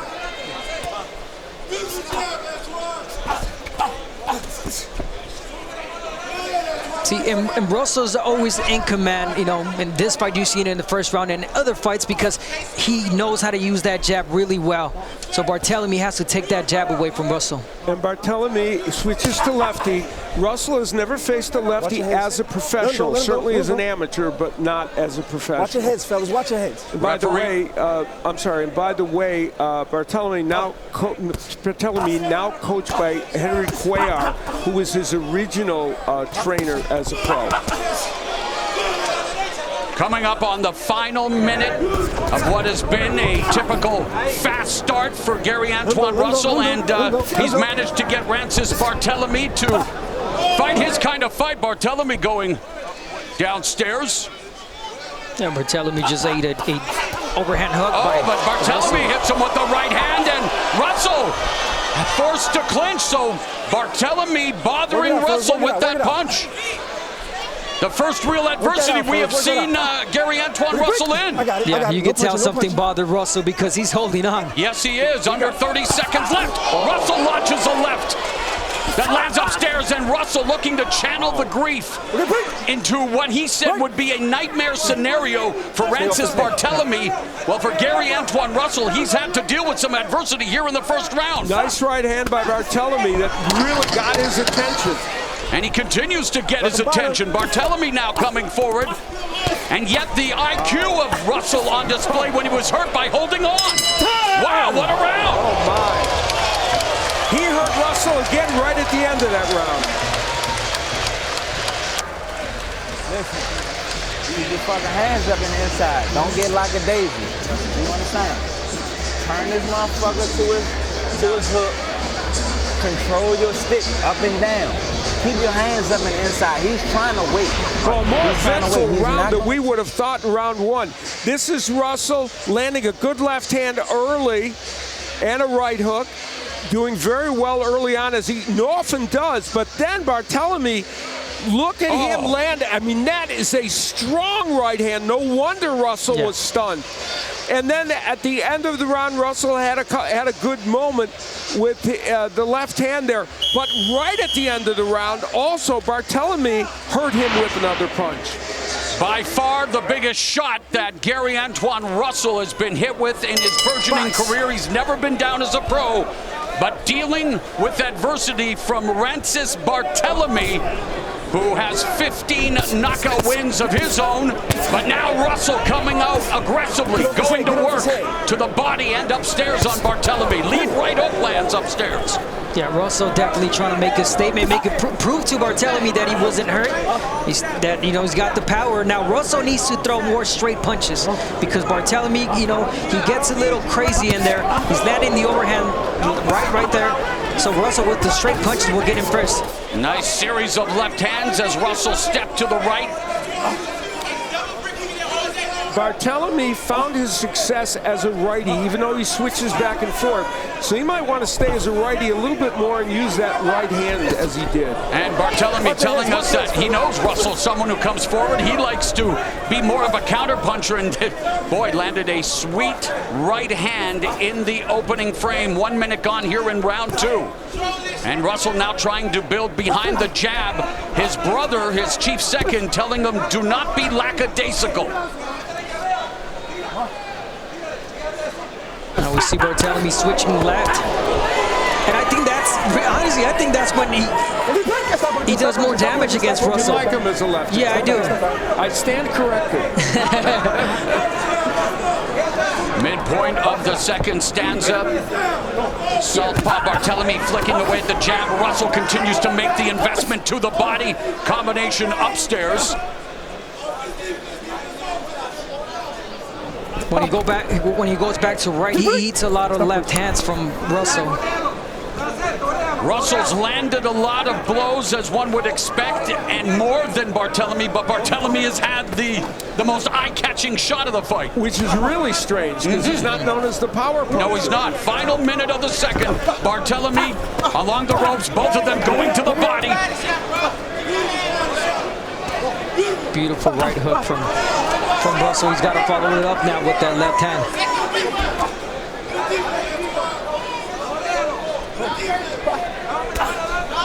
Lead right by Barthelemy, straight down the middle. Of course, that considered to be one of the biggest enemies of the southpaw. Barthelemy's had himself a decent start again.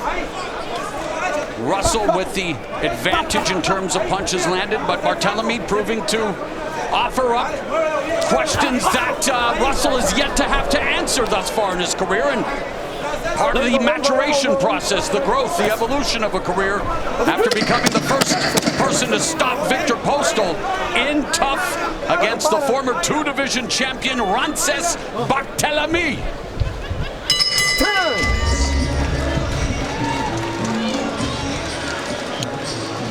We'll take a look at what these men need to do. Our keys to victory. For Russell, he is a quick starter, and even though he did get hit with a big punch, he did start out pretty quick.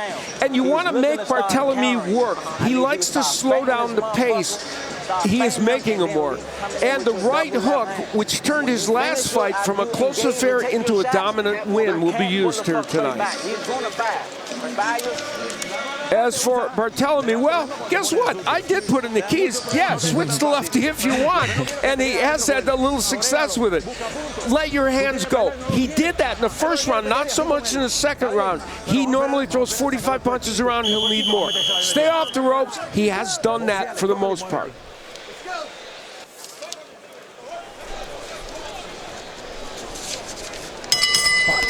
And as we begin round 3, Gary Antoine Russell still credited with landing 53% of his power punches. Always a good night at the office when you can maintain that kind of percentage. But tasted a sweet shot from Rances Barthelemy early in the fight. And now as we begin round 3, Russell continues to put on the pressure, trying to build behind the jab, and Barthelemy going to work on the body, and the bigger Barthelemy in terms of height. Yeah, he definitely took advantage of that, weird turn that Russell did, but it was more the push that Barthelemy gave him, but, he did not hesitate to go on top of him. Now, Russell got to, go back to be more relaxed. I think he's putting too much power on those punches and they're coming in slow. He's got to relax a little bit more in this round. I want to correct myself. I said Henry Cuellar. It is Orlando Cuellar, who is the trainer of Barthelemy, who worked with him in the beginning of his career. We're seeing good body work by both men, and Barthelemy is a good body puncher as well. Close to 40% of the punches he lands are body punches. And Russell beginning to put together some combinations, and yeah, Russell with a big edge over Barthelemy, as one would expect. Although, like you mentioned, Al, Barthelemy has had some success, and a midway point of the 3rd round. You want young fighters to be tested, Abner, and Gary Antoine Russell. Yeah, definitely a big test. Put through an exam here, and it's a good fight. It's a good fight. Well tested, against Barthelemy. Barthelemy doing the right things right now. He's boxing more, but he's waiting a little bit too long. He's got to counter right off that, those punches from Russell. Barthelemy flicks his jab while Russell feints, tries to get in. Good short right hand to the body by Barthelemy. See, just like that, right off the jab, Barthelemy came with that hook.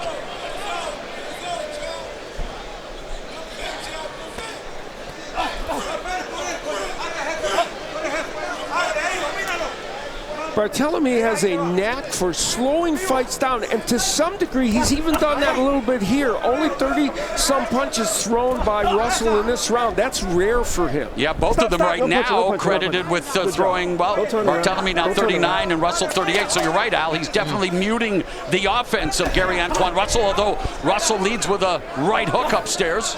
And this is a close round in this fight. No, and the reason he's doing that is because Barthelemy has a response for every punch that Russell has, so he's making him think more. With more on the 140-pound division, let's go to Steve Farhood. How much you want bet? 100? Out the womb, I was ready for action, ready to smash it. No sleep till daylight, homie, and I'm going full speed, no brake lights on me. Gotta get it, I'll admit it, I'm a menace. You can come and put your bets on me. And some good stuff in the beginning of this 140-pound tilt as Francis Barthelemy, we begin round 4, nicknamed Kid Blastwell. First Cuban champion was a guy named Kid Chocolate who heavily influenced the reason the pound-for-pound lists exist. Sugar Ray Robinson loved Kid Chocolate, and well, Kid Blast and his fans, they had to love the first round, and he's been very competitive in this fight. It's been, you know, we mentioned that he has a way of kind of deadening fights, but this one, even when he's controlled the pace, it's still been interesting. And Russell sitting down on his punches, 3-punch combination. You know, Gary Russell Jr., his brother, did a wonderful job in his fight against Victor Postol, working as the lead trainer for the first time in his brother's corner. And I credit him with making that fight a more dominant win for his brother, because he's the one that urged Russell to use his right hook more often. And tonight we're seeing that punch from him. Gary Russell Jr. had surgery on his shoulder, doesn't know when he will return to action, but is definitely enjoying his role as the chief second in the midst of the loss of the Patriarch. Another good combination. Yeah, you know, Barthelemy landed a nice left hand from the southpaw stance there. Yeah, and I was about to mention that Russell was using feints and he was being more defensively responsible. And boom, he ate that left. But he is, you know, Russell is, he's trying something different in this round. Of course he did that, because you were thinking This has been a decent round for Barthelemy. Oh, right up, or left uppercut landed for Barthelemy. And he's making it rough and tumble for Russell. That's where that experience comes in. Yep, all the tricks. Wow. Under a minute left in the fourth. And we talked about going southpaw, man. I'm telling you, he's trouble when he's southpaw. Yeah. Loading up. At first, I wasn't sure, even though I put it in the keys, but now I'm with you on that one, Abner. And Barthelemy sitting down on punches, goes back to orthodox. And you know, this match is being fought at a certain pace. Again, they're on pace to throw a little over 40-some punches around. That's not what Gary Antoine Russell likes to be in terms of volume. He likes to be higher than that.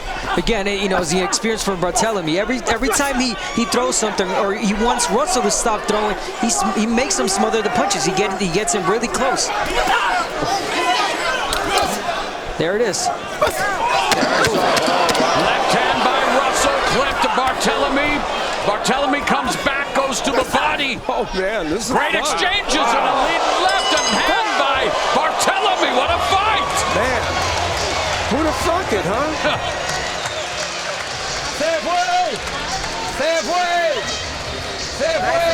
He's leaving, that's it. He's gone. How are you feeling? You good? Everything good? They're damaged. Damaged goods. You see, when you keep the movement going, when you go southpaw, he has no answers for you. You got to keep the way you're going, okay? And keep moving. Well,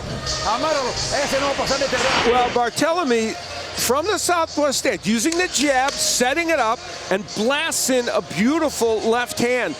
He did that several times. Russell came back with his own left hand a little later. That one a beauty, and they banged heads on top of all that. Thankfully, they didn't get a cut from it. That was an active and exciting round. And this man knows he's in a fight. Round 5, Barthelemy again working with his original trainer, Orlando Cuellar, who's helped him work his body work, trench warfare, effective fighting at middle distance. We've seen examples of that here tonight. He said, I'm bringing him in with his A-game, and Orlando Cuellar is about being more aggressive. Listen, he worked with Glenn Johnson all those years, and man, he was Mr. Aggression. Yes. Worked with light heavyweight champions Johnson and Antonio Tarver, but doing good work with Francis Barthelemy as Russell trying to find the distance, pops off a left uppercut on the inside to the face of Barthelemy. And what's happening in this fight, obviously, aside from the experience that Barthelemy has, he has a response every time for whatever Russell throws. And Russell's not used to that. Russell's used to landing a hard shot and damaging fighters. And Russell's doing a lot of good work in there. Oh yeah, no doubt. No question, but the way Barthelemy is fighting this fight is kind of surprising. Minute gone in the 5th. Statistically speaking, Russell still ahead, but again, picking up that experience that is necessary. And we, of course, talked, as did everyone. How would he respond? Having lost his father, he said he's still obviously grieving. How would he channel it? I think that Russell needs to take a little step back, take a breather, and recollect himself and be smarter as far as how he comes in. He's not throwing that jab anymore. Right, good point. That's a great point, Adam. Speaking of being smart, he says that he's able to carry multiple game plans and adjust on the fly. That's what he feels is what separates him from his opponents, but Barthelemy is right there, and both of them exchanging. Russell now trying to unload on Barthelemy. Barthelemy leaning in on Russell. And the right hook is back for Russell, and that's a big punch for him. He's starting to throw it again. Let those punches flow. At first he was overpowering the punches, overloading on the punches. Final minute of the 5th. Lead right hook upstairs, and the jab left from Russell. But again, Al, you look at the numbers. I mean, they are neck and neck in terms of punches thrown and even punches landed in this round. Another very close round. And again, even and Barthelemy is blinking and getting into a fight with Russell. It's just fascinating. It really is. I mean, they are exchanging blow for blow.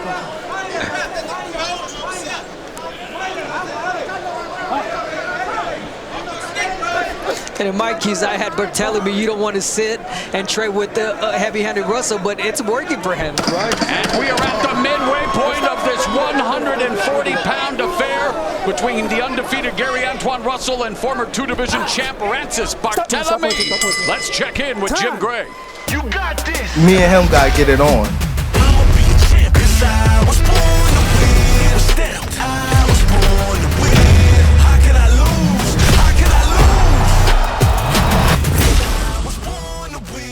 Danny Garcia fighting for the 9th time here in Brooklyn tonight, was in the main event of the first boxing match of this venue, October 2012. Wins the title rematch with Mexican legend Erik Morales. He'll take on Jose Benavidez Jr. later tonight. 154, action resumes at 140. Referee calls for a timeout. Right here. Do a little housekeeping in the Russell corner. Time in. And the second half of this 140-pound fight begins, and the plot thickens. So much to talk about in the first half of that fight, Al. Boy, there is. And, that 5th round, I think, could be an interesting and key round. Very close round. You don't know how the judges are going to see it. But it was an intriguing round. And I still believe that one of the things that Russell may need to do more is get that right hook going. And he started in the last round. But you know what's making it difficult is this guy Barthelemy switching softball. Yes. There, and there's the shot, and Francis Barthelemy goes down. 6, 7. Third time in his career.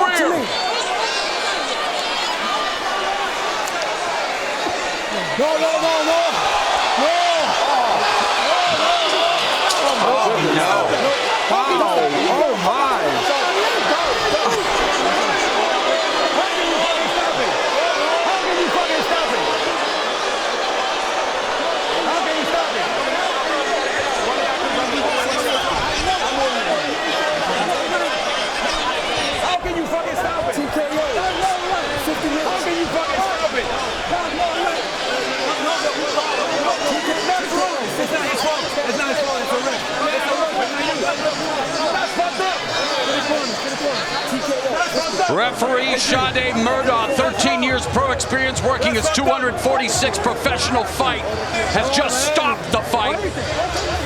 You hear Orlando Cuellar, he's upset. Oh, he has drawn the ire of the Barthelemy corner. There's no need to go against the corner of Russell. That's not his fault.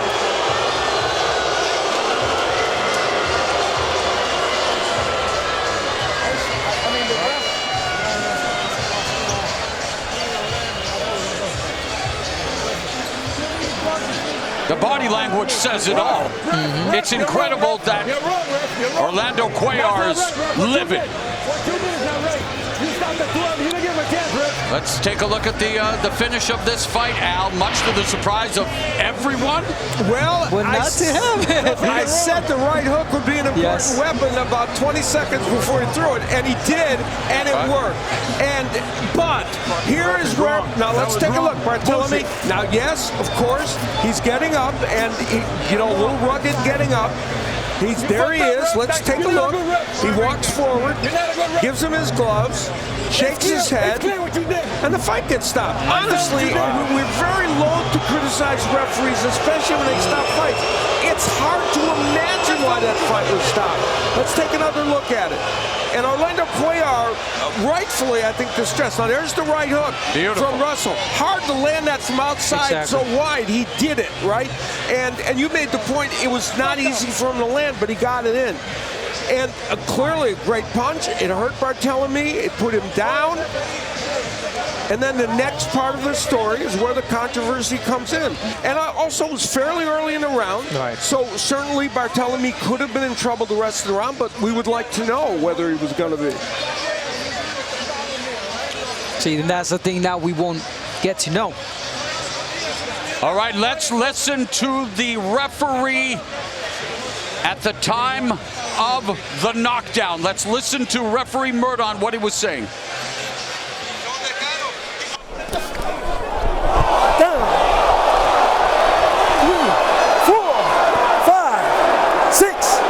7, 8. Walk to me. No, no, no, no. No. No, no, no.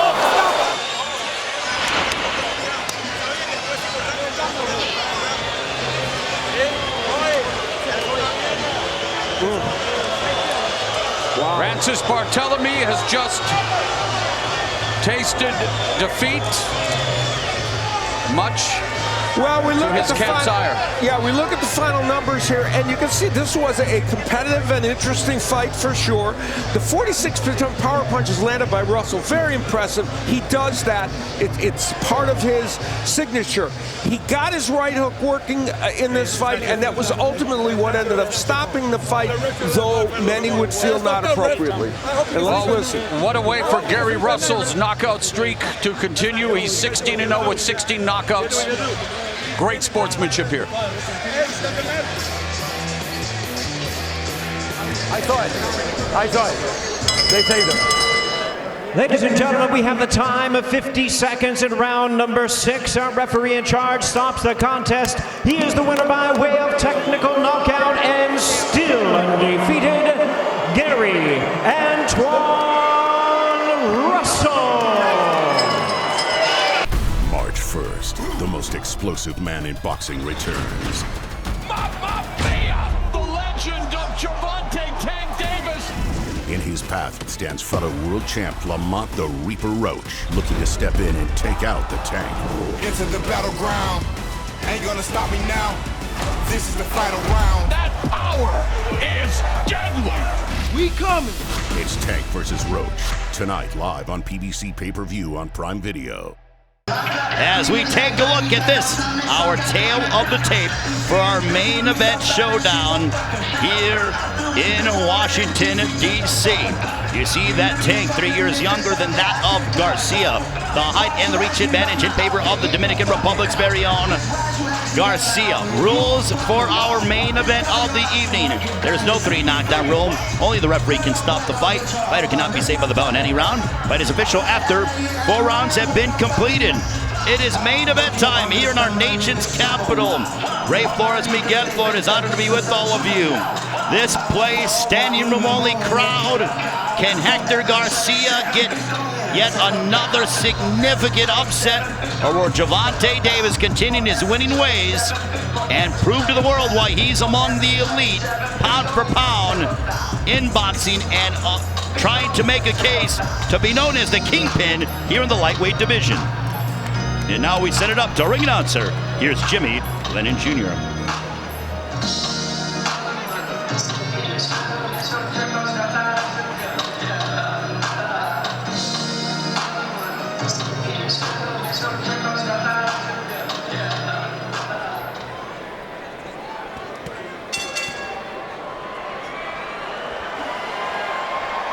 Ladies and gentlemen, we welcome you to the Capital One Arena here in our nation's capital for the featured bout of the evening, brought to you by GTD Promotions, TGB Promotions, and Showtime Pay-Per-View.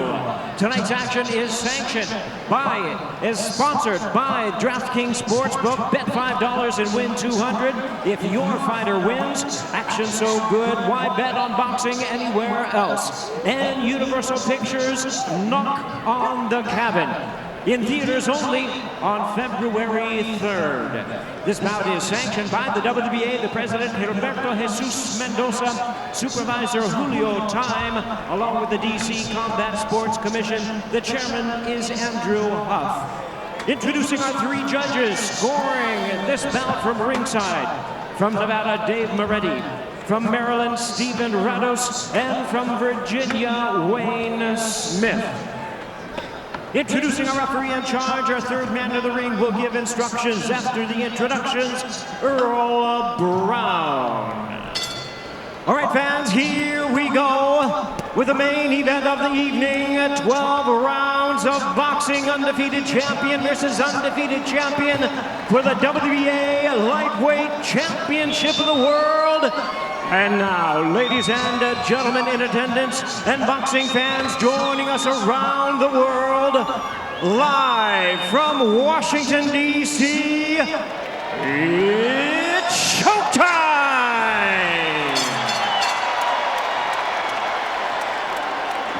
Introducing to you first, the challenger on my right, fighting out of the red corner, wearing red trunks with white trim, hailing from San Juan de la Maguana in the Dominican Republic.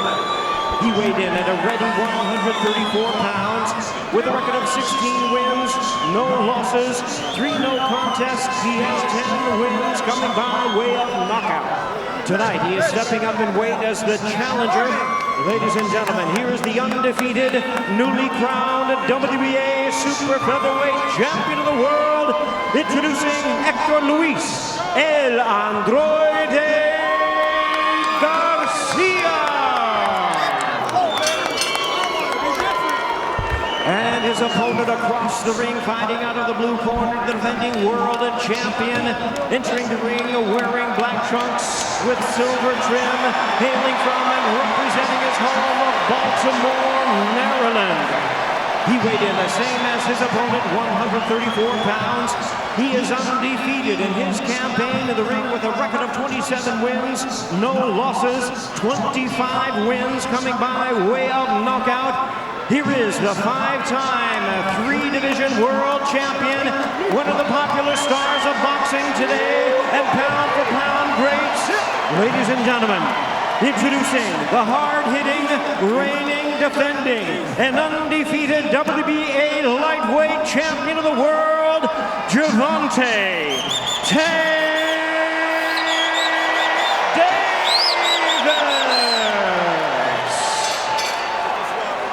Once again, our referee in charge now to give instructions, Earl Brown. Gentlemen, you received your instructions in the dressing room. You are fighting for the WBA Lightweight Championship of the world. Obey my commands at all times. Protect yourselves at all times. Touch gloves. Go back to your corners. Main event time, a referee in charge, Earl Brown. 2 unbeaten champions colliding. Gervonta Davis, the lightweight champion of the world from Baltimore, Maryland. What a response for him, Hector Luis Garcia, public enemy #1 here in our nation's capital. Ray Flores, Miguel Flores, Happy New Year, everybody. Here at a sold-out Capital One Arena, and we are underway.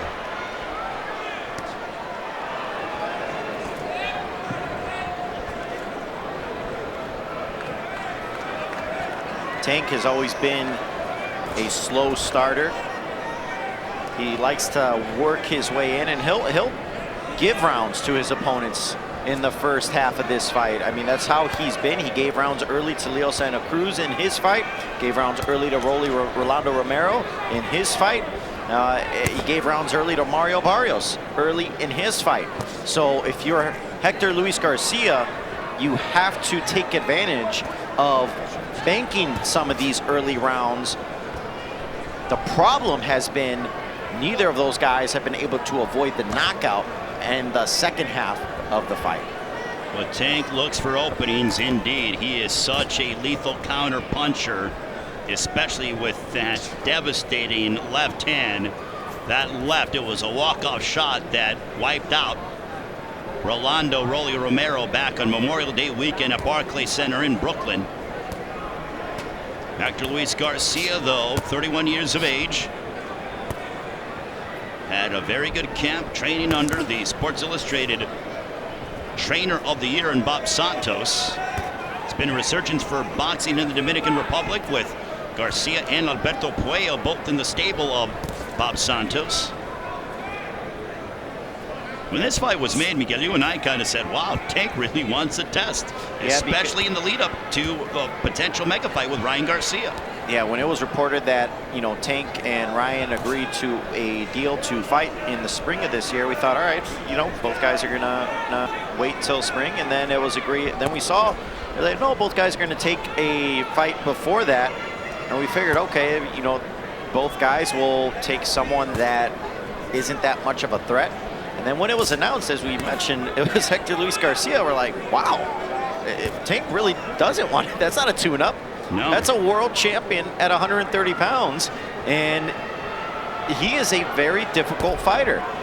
And Tank knew that. He said, look, I wanted to fight the best. I'm tired. I'm done of trying to take on easy opposition. I've heard all the talk. In 2023, I'm going to shut a lot of people up. He was saying that at the press conference. He says, I hear all the talk. It's time to shut everybody up. And that's what he plans to do this year, but it's got to start first off with Garcia. I even asked Tank at the media workout on Wednesday if in a perfect world he could get 3 fights. He said, yeah, I would love 3 fights here in 2023. Look, Tank Davis is 28 years old. He's in his prime right now. And as a boxer, your prime can go in a flash. You need to take advantage of the years that you have as round 1 comes to a close. Talk to me. No, you're good. Listen. Flash and feint, get the stand, but don't stand in front. Keep them off balance a little bit here. You ain't got to fight them in front of them right there. Here, look good. When you use your feints, make them reach for you. Yeah. When they start reaching, that's when you count, all right? Not bad. This one, give me some feints. Get that buck, there you go, all right. Hey, you listen, you good. That's the first time. You feel about here, all right? But keep checking your speed, though, here. Keep your hands up and fight off. Water.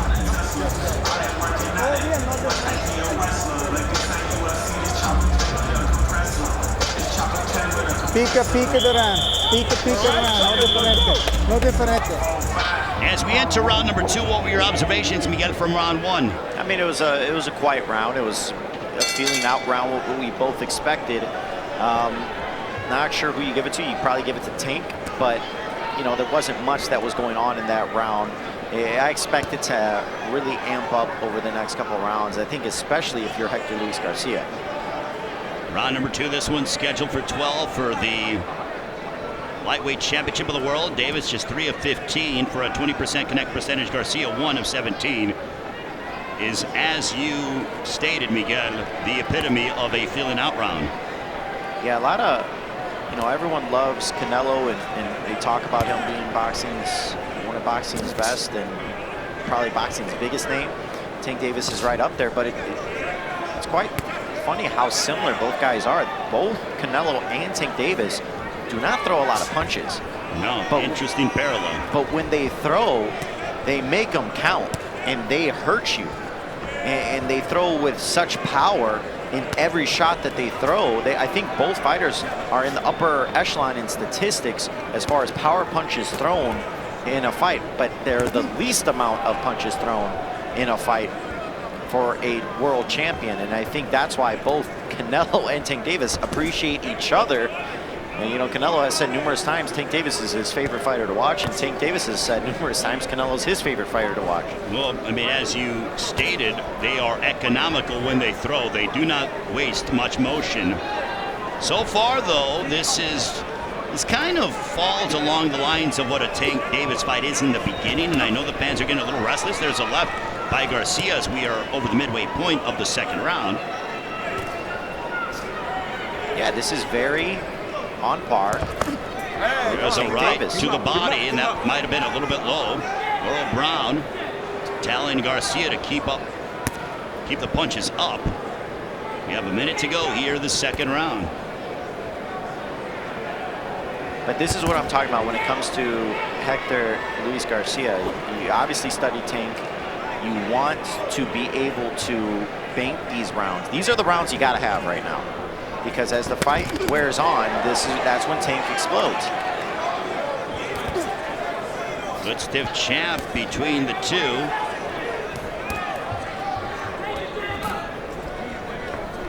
And that's a punch that needs to be utilized more. We saw Mario Barrios utilize it well early on in his fight with Tank Davis. When you have the reach, as Hector Luis Garcia does, you have to take advantage of the jab. Final moments of the second round. Gervonta Davis looking to cut off the distance and go forward.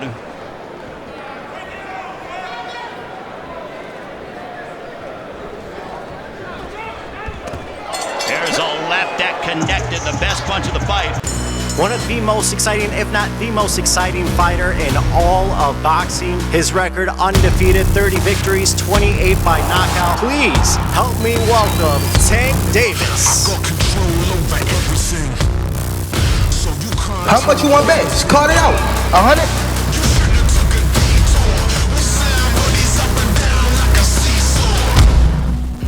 I keep telling them.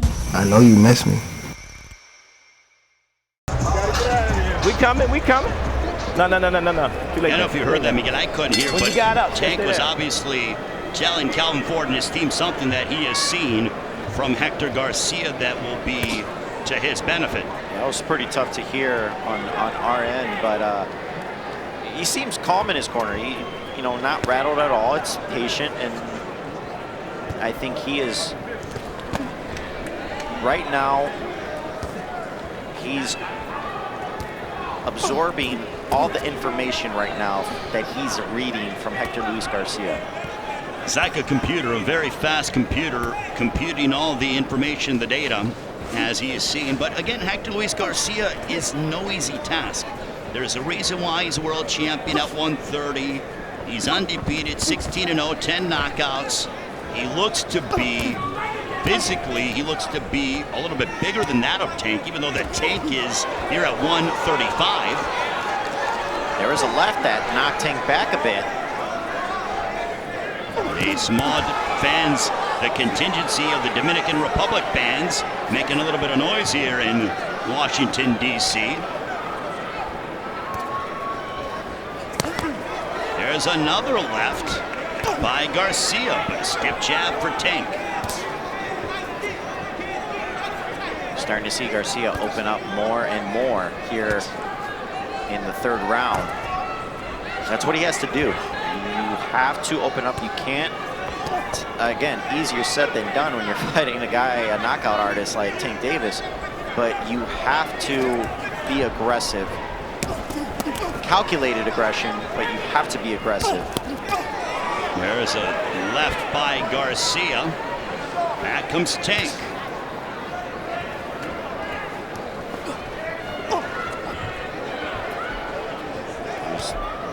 See Tank throwing some feints in there, trying to get Garcia to react. There's a left by Garcia, but Tank ducked his head. Some oohs and ahs from some of the fans for Hector Garcia.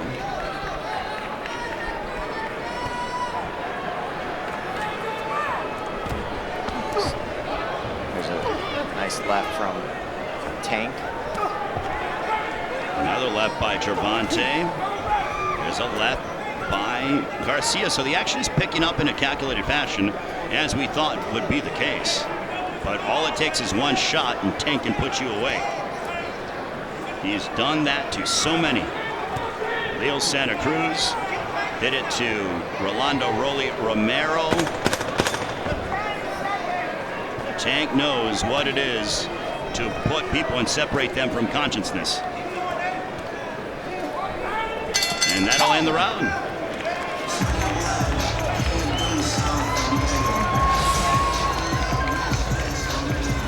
Here's some of the handiwork there, and that was probably on the right shoulder of Gervonta. Yeah, it mainly hit his shoulder and brushed a little bit of the side of the head of Tank Davis. Didn't really do much. Mira, no diferente, Listen. toda oportunidad, no posible, pero leche. Milk, Pique something de about res, milk. pero leche. Muy feliz. Muy happy. feliz. I'm happy. Increíble. Incredible. Cálmate. Relax.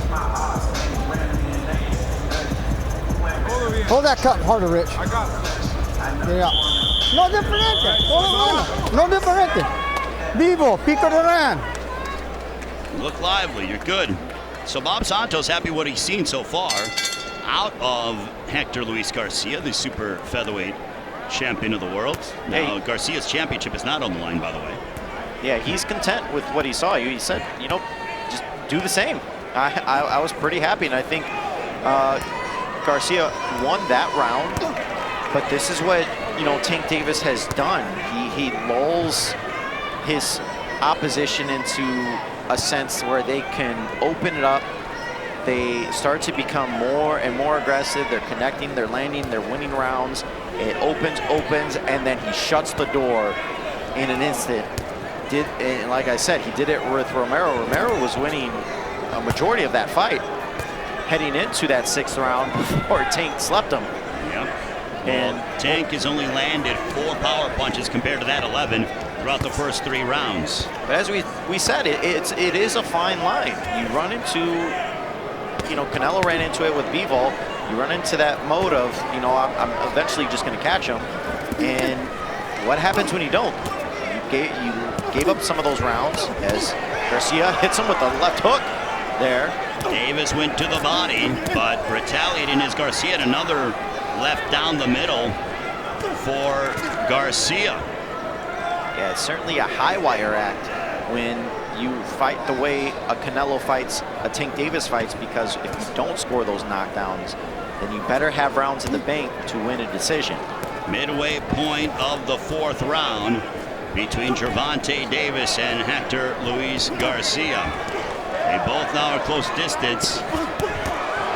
There's a left by Gervonta as the fans making noise as soon as their man throws. There's a left over the top by Gervonta. He's so fast. That hand speed is something to behold. There's a right hook upstairs, connected on the jaw of Garcia. Under a minute left here in the 4th. And now Tank Davis is really starting to open things up in his offensive arsenal. If he sees those counter opportunities, he will explode. Oh, this is a nice flurry by the champion. Another left, backing up. Garcia, another left. Garcia staying in the pocket. I don't know how long he can withstand this, but he's absorbed them well, and he comes right back. Garcia back Tank up now. The action is intensifying here at a sold-out Capital One Arena. 2 unbeaten champions. Gervonta Davis's lightweight championship on the line. Final moments of the 4th. Certainly the most entertaining round early on, Ray. No doubt about it. We're on our way to the 5th. Become a king, bow down, don't step in the ring, the end is near. Hear the war cry, war cry. That's why we came. We are the wild ones. Here is some of the action begin. Yeah, you saw the quick right hook that stunned Garcia for a bit. And then he was able to connect with the left hook of his own, knocking Davis back.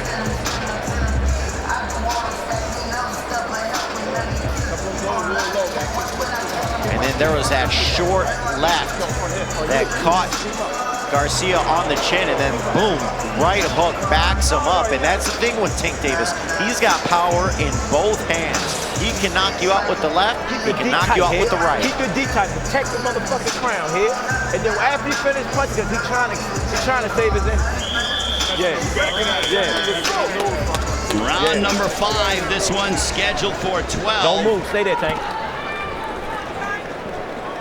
Calvin Ford and company, they are not worried whatsoever, but Hector Luis Garcia, we knew he was going to come in totally prepared, ready to go under the guidance of the 2022 Trainer of the Year, according to Sports Illustrated, in Bob Santos, but he's certainly come out and given a very good account of himself. Total punches landed, thrown through 4.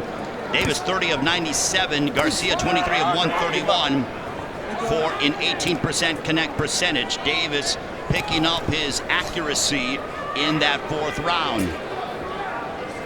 You see almost a smile from Tank Davis. He's getting more and more comfortable. That 4th round, both men really open things up. And look at Gervonta. He's almost like getting ready to get involved into a track meet here, Miguel.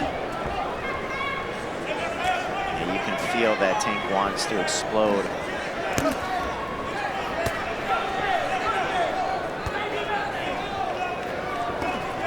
One thing, if you're Garcia, you can't allow Tank to really dictate the pace of this fight.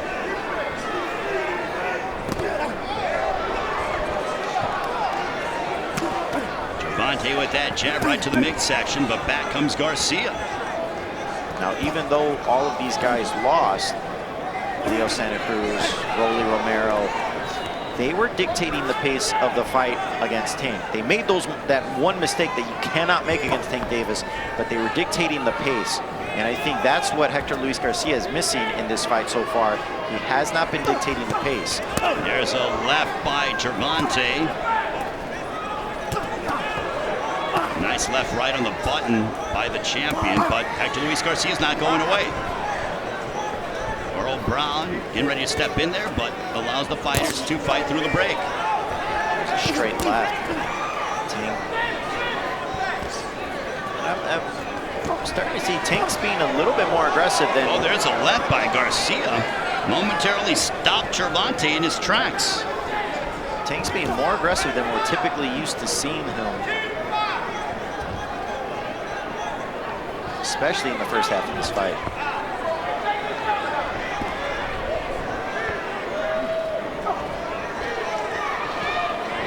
There's a left on the right ear of Garcia.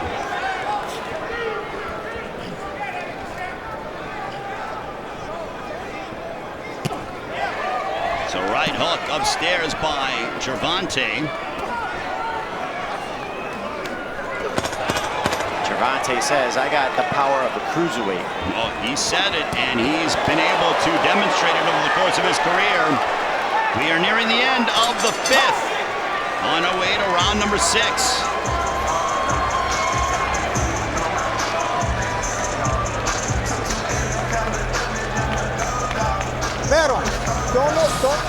Here's some of the action from round 5. That was a left hand flush on the chin of Garcia. The fact that he was able to just stand there and take that.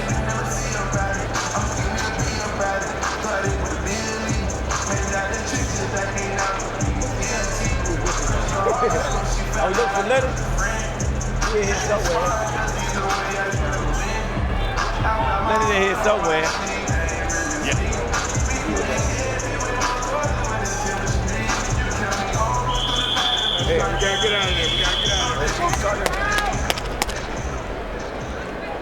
Hey, make sure you get that water up. Round number 6, this one is scheduled for 12. Gervonta Davis and Hector Luis Garcia, gotta say, very impressed. There's a right hook to start for Garcia. Garcia doesn't seem to be overwhelmed by the moment. He seems to be of the mindset that I belong here. I don't care about the crowd. It's just him and I inside the ring going at it. The moment doesn't seem to have gotten the best of Hector Luis Garcia. But again, round number 6 has been around. These 2 rounds, 6 and 7, have been very advantageous and successful for the champion in Gervonta Davis. Some good body shots from Garcia.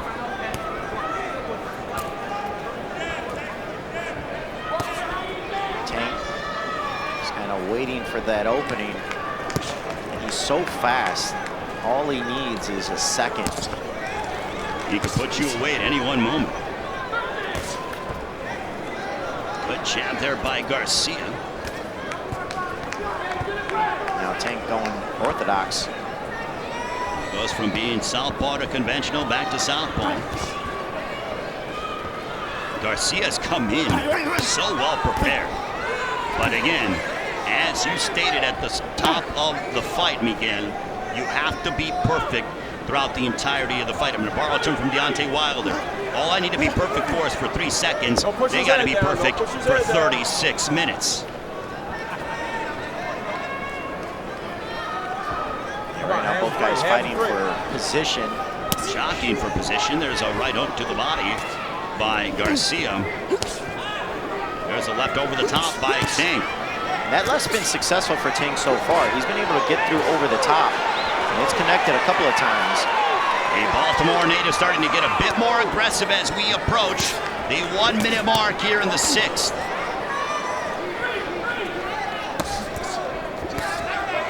Left is getting through the defense of Garcia. And again, Garcia doesn't have the greatest defense. He can be hit. Tank has proven that right now. It just hasn't been enough to put him away. As another right hook for Garcia. Garcia answering back. Some tense moments here at the Capital One Arena in our nation's capital, Washington, D.C. Bodywork by the Dominican. There's a right hook upstairs by Garcia.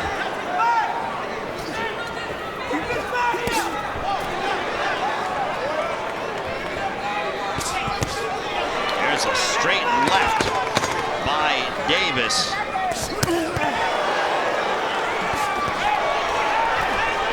And that'll end round number 6. Tonight is the night. I know you ain't focused. You better tighten up. I beat you twice. They cheated. You sure? You better leave the females home. Strap your boots up. It's gonna be a hell of a ride. How much you want bet? We got a nice little work rate. Tank, when you get them locked on the ropes, keep them there, here. I got you. Make sure you get that water up, please. Make sure you get that water up. We are coming up, Miguel, on the second half of the fight between Gervonta Davis and Hector Luis Garcia. Come on. You see the jabs thrown through 6th round. And back to action we go between Garcia and Davis. So far, what's your observation for the 7th round? Right now, Tank is comfortable. He's looking for those openings. I don't think he's threatened by anything Garcia has been doing so far. I think he has been comfortable. That's why Tank's willing to stand in the pocket. I don't think Garcia has the power to really hurt Tank Davis. And that could make Tank even more and more dangerous as this fight goes on. And again, that left hand over the right shoulder of Garcia has found a home. Well, Garcia is certainly making it a competitive fight. We knew it wasn't going to be easy for Gervonta Davis, but Garcia coming out fighting hard, letting his hands go more. Look at this.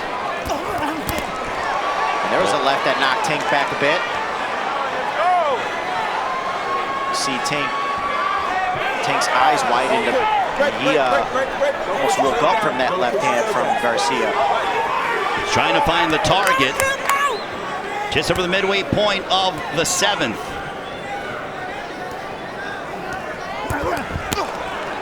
Oh, that was that danger written all over it for Gervonta Davis. And that's another tool in his arsenal that we all know. Tank's uppercut is absolutely deadly. Just ask Leo Santa Cruz about that. At the Alamo Dome in San Antonio back on Halloween night 2020. Under a minute left here in the 7th. Big left there by Gervonta. A big right hook for the champion. Another one. Look at this. The fans come to their feet here at the Capital One Arena.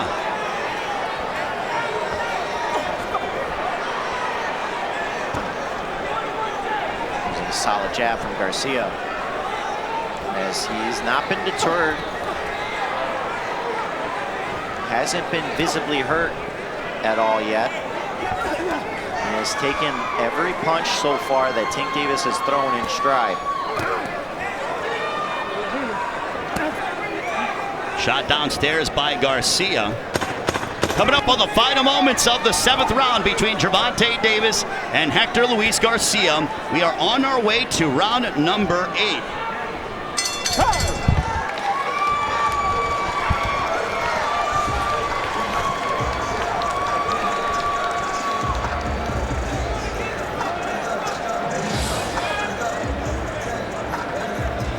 As we take a look, Tank Davis found that right hook, but then Garcia was able to counter with a straight right of his own.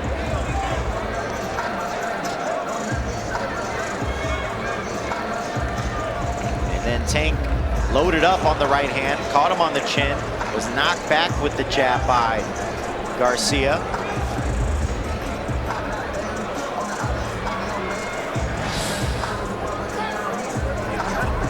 Listen to me. You got touch his body. Here. It's too back and forth. You understand what I'm saying? You got to understand, you heard him because you let up off. Let's go, we got to get over. So let's go, seconds. Okay? Todo bien. Mucho feliz. Todo bien.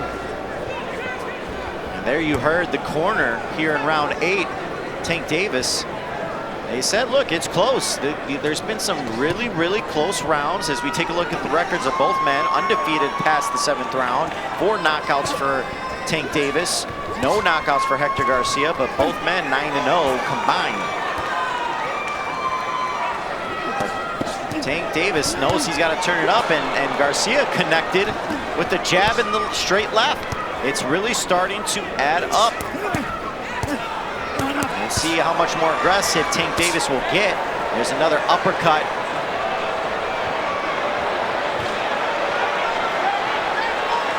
And both men stopped as there's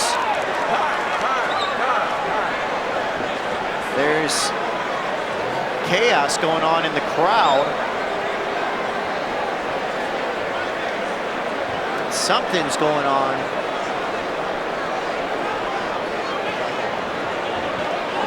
As there's some extracurriculars going on in the crowd that has paused this fight. I have never seen this.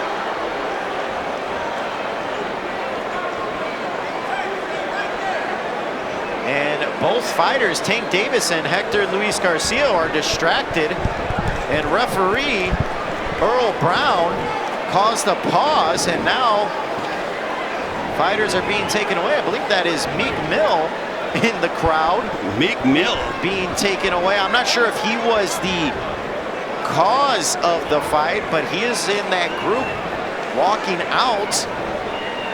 So a delay, and you see, and there you see the Russell Gary family. Russell and Vito Malecki Jr., one of the members of his team. Steven Espinoza, I don't know what transpired here. Did you see what happened, Miguel? There was a stop in the crowd as it's the Nightmares Dream Team, so you wonder if that's the crew, Meek Mill, but the Russell family seemed to be in the middle of it, but we do not have all the details. Nonetheless, let's get back to the real action in the ring. That's absolutely right. And round 8, this one's scheduled for 12. Tank Davis started talking immediately to Hector Garcia. Thankfully, cooler heads prevailed. And back to action we go. Solid jab work from Garcia. Garcia's very much in this fight. He's not going away anytime soon. And Davis knows that he has a guy who is fundamentally sound, big, strong, determined, and has done his homework. Yeah, Hector Luis Garcia knows this is the opportunity of a lifetime for him. He's already won a world title. There was a body shot left. Hector. And then it came up with the left hook for Tank Davis.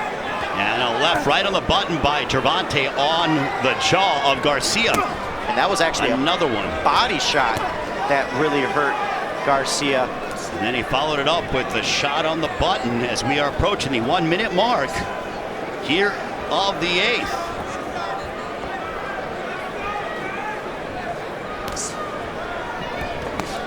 There's a left by Tank. But Garcia's fighting at close distance, not allowing Gervonta to get proper leverage behind his shots. Oh, there's a big shot they both exchange. And Hector Garcia, his chin has been something in this fight, but again, you do not want to test it too much against Tank Davis. There's a right hook for Gervonta, another right hook for the champion. But back comes Garcia. They're both champions, but in this case, Garcia is the challenger. Oh, down. Oh, it looked like he was going down. He got hurt. Garcia got hurt with a big shot. I thought he went down. He did not. But Garcia's in serious trouble. Look at this.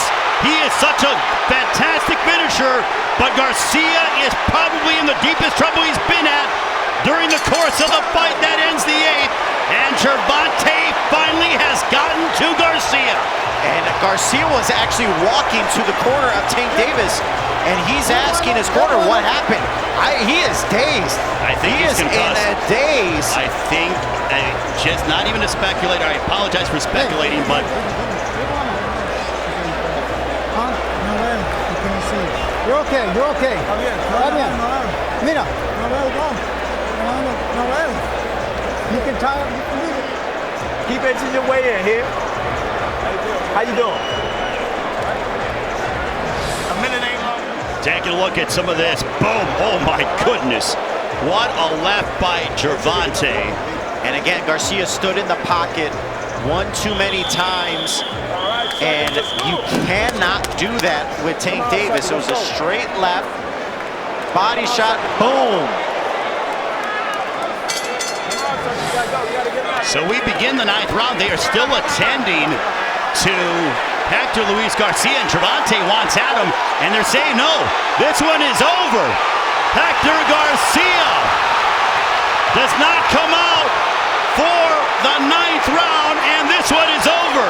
And remaining undefeated is Gervonta Davis, and the moonsault here in front of a sold-out crowd here in Washington, D.C.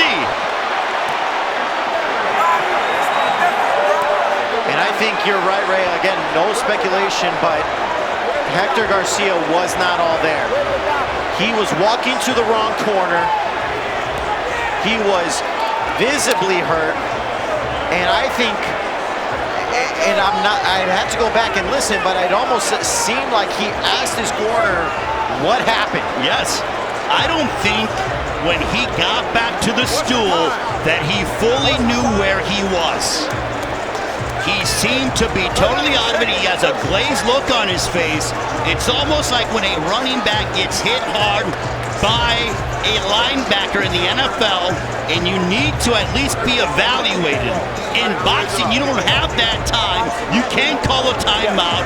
That doesn't exist.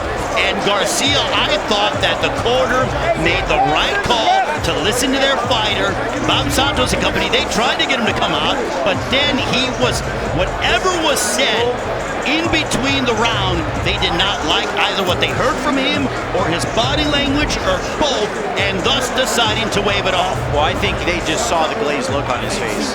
He was hurt. And it's, again, that's what we talk about.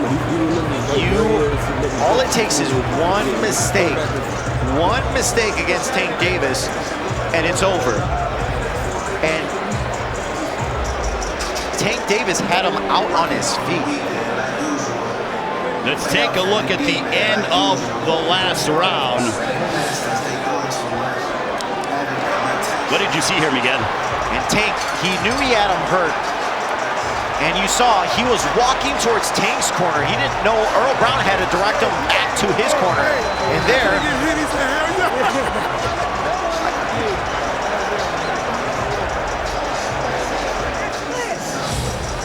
I couldn't hear, but it almost seemed like he asked what happened. So Gervonta Davis improves his record to 28-0 with 26 knockouts.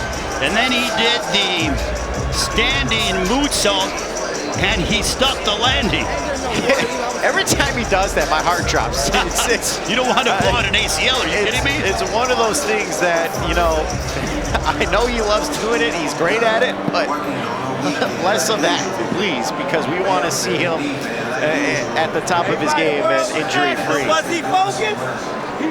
Well, Gervonta Davis fought a guy who was tricky, who was a bit awkward, who came to fight. But at the end of the day, as you stated, Miguel, you have to be perfect throughout the entirety of the fight. Hector Garcia made a mistake. He paid for it dearly. And lo and behold, Gervonta Davis gets the stoppage as Garcia unable to answer the bell for the 9th round. And there's no shame on Hector Garcia's part. I mean, he was fighting very well. I don't think he was winning the fight at the point it was stopped, but it was starting to open up. But that's the danger that happens when you start to get more aggressive. You're trying to rack up rounds. Tank Davis can also explode. And here's where we thought it was a knockdown. He went. I don't know how he didn't taste the canvas. It's like he got his legs were almost all the way down, but he did not hit the canvas. Right here. Here's the left. Boom, just hit him right on the right cheek. He was able to stand on his feet. And there you knew he was hurt because he was starting to back away and was just trying to survive the round at that point. So at the time of the stoppage, Davis was ahead 78-74, 78-73, 78-73 on the other scorecard. So 2 78-73, the other 78-74. And again, it was a smart stoppage. And even you can see Hector Garcia saying, I can't really see right now. Like, I am all glazed. He was telling his trainer, Bob Santos, I can't continue. And I think it's a smart call. You're still a world champion at 130 pounds. You got a long career ahead of you, hopefully.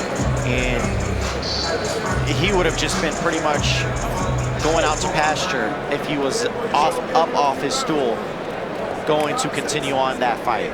It would have been over in an instant. And here's Jimmy Lennon Jr. We have the time of 13 seconds of round number 9. A referee in charge, Earl Brown, waves off the contest upon request of the corner. He is the winner by way of technical knockout and still the undefeated WBA lightweight champion of the world, Gervonta Tank Davis.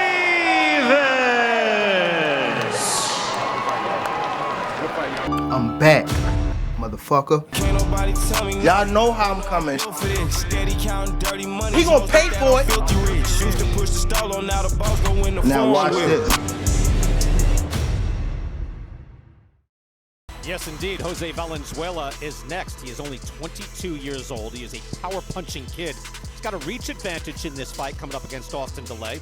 Dulay is 14-2. His 2 losses coming to high-level talent, Chris Colbert and Diego Magdaleno. He is only 26 years old, still entering his prime.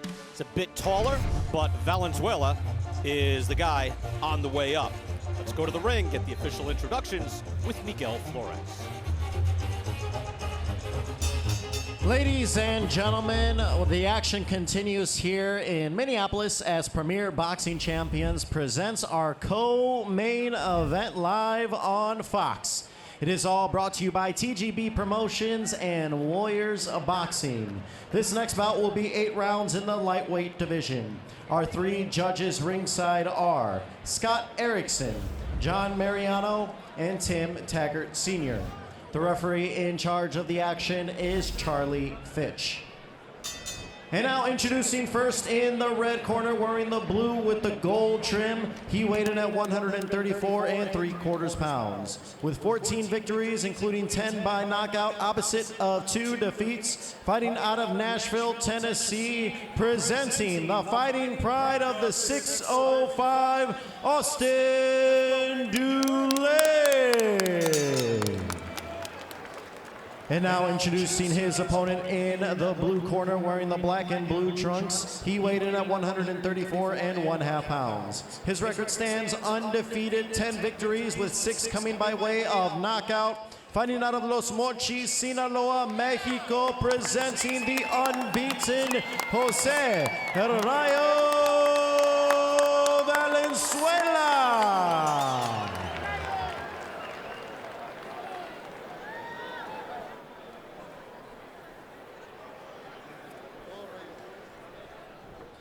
Good evening, Austin. Good evening, Jose. Gentlemen, you both know the rules. Obey my commands and protect yourself at all times. Touch close now. Come out fighting at the bell. You know, Valenzuela has a distinct style. You'll see it if you haven't seen it before. It's calm but violent. He is able to stand in. He even describes himself as having, good eyesight, good eyes in the ring, to be able to see what's coming in front of him, and then firing off vicious shots. Austin Dulay has made a good account of himself against high-level competition. We'll see if he can hang in there tonight. Scheduled for 8, we're underway round number 1. Hard counters already from Valenzuela. Yeah, there's no feeling out process here right now.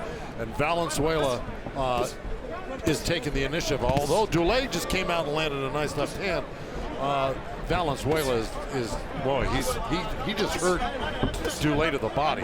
He reacted to it very strangely.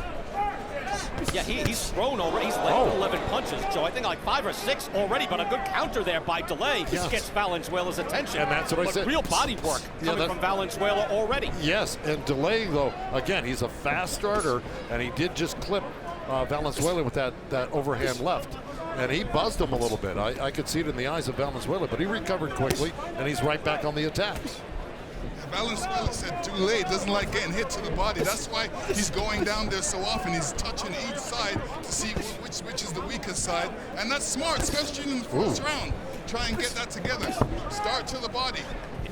Boy, Valenzuela. He's able to land as well. Yes. It's one thing to go there, but it's one thing he's able to land so heavily. And look at 22 punches landed by Valenzuela already. As good of a boxer as Dulay is, and Joe, he is pretty good. Yeah. I don't think you can weather that storm, but you can't get touched by Valenzuela. No, he got hurt there.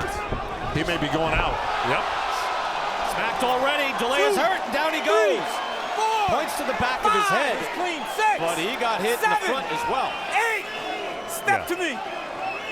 Valenzuela was celebrating. He got up on the ropes. He started, turned his back to the fighter, but he's got Dulay hurt. Yeah, Dulay got Valenzuela back to work. Yeah, Dulay is already saying he got hit in the back of the head. He kept complaining about that, but he's getting hit with so many shots. I think the back of the head shot was the last shot, but he got hit with 3 punches before that. That's right. Ooh, boy. Oh, that's good it. Body work, good hard right hand as well. Body shot, and down he goes 4, second time 5, in the round. 6, it's that liver shot. 7, He's not getting up. 8, 9. Oh boy. Step to me.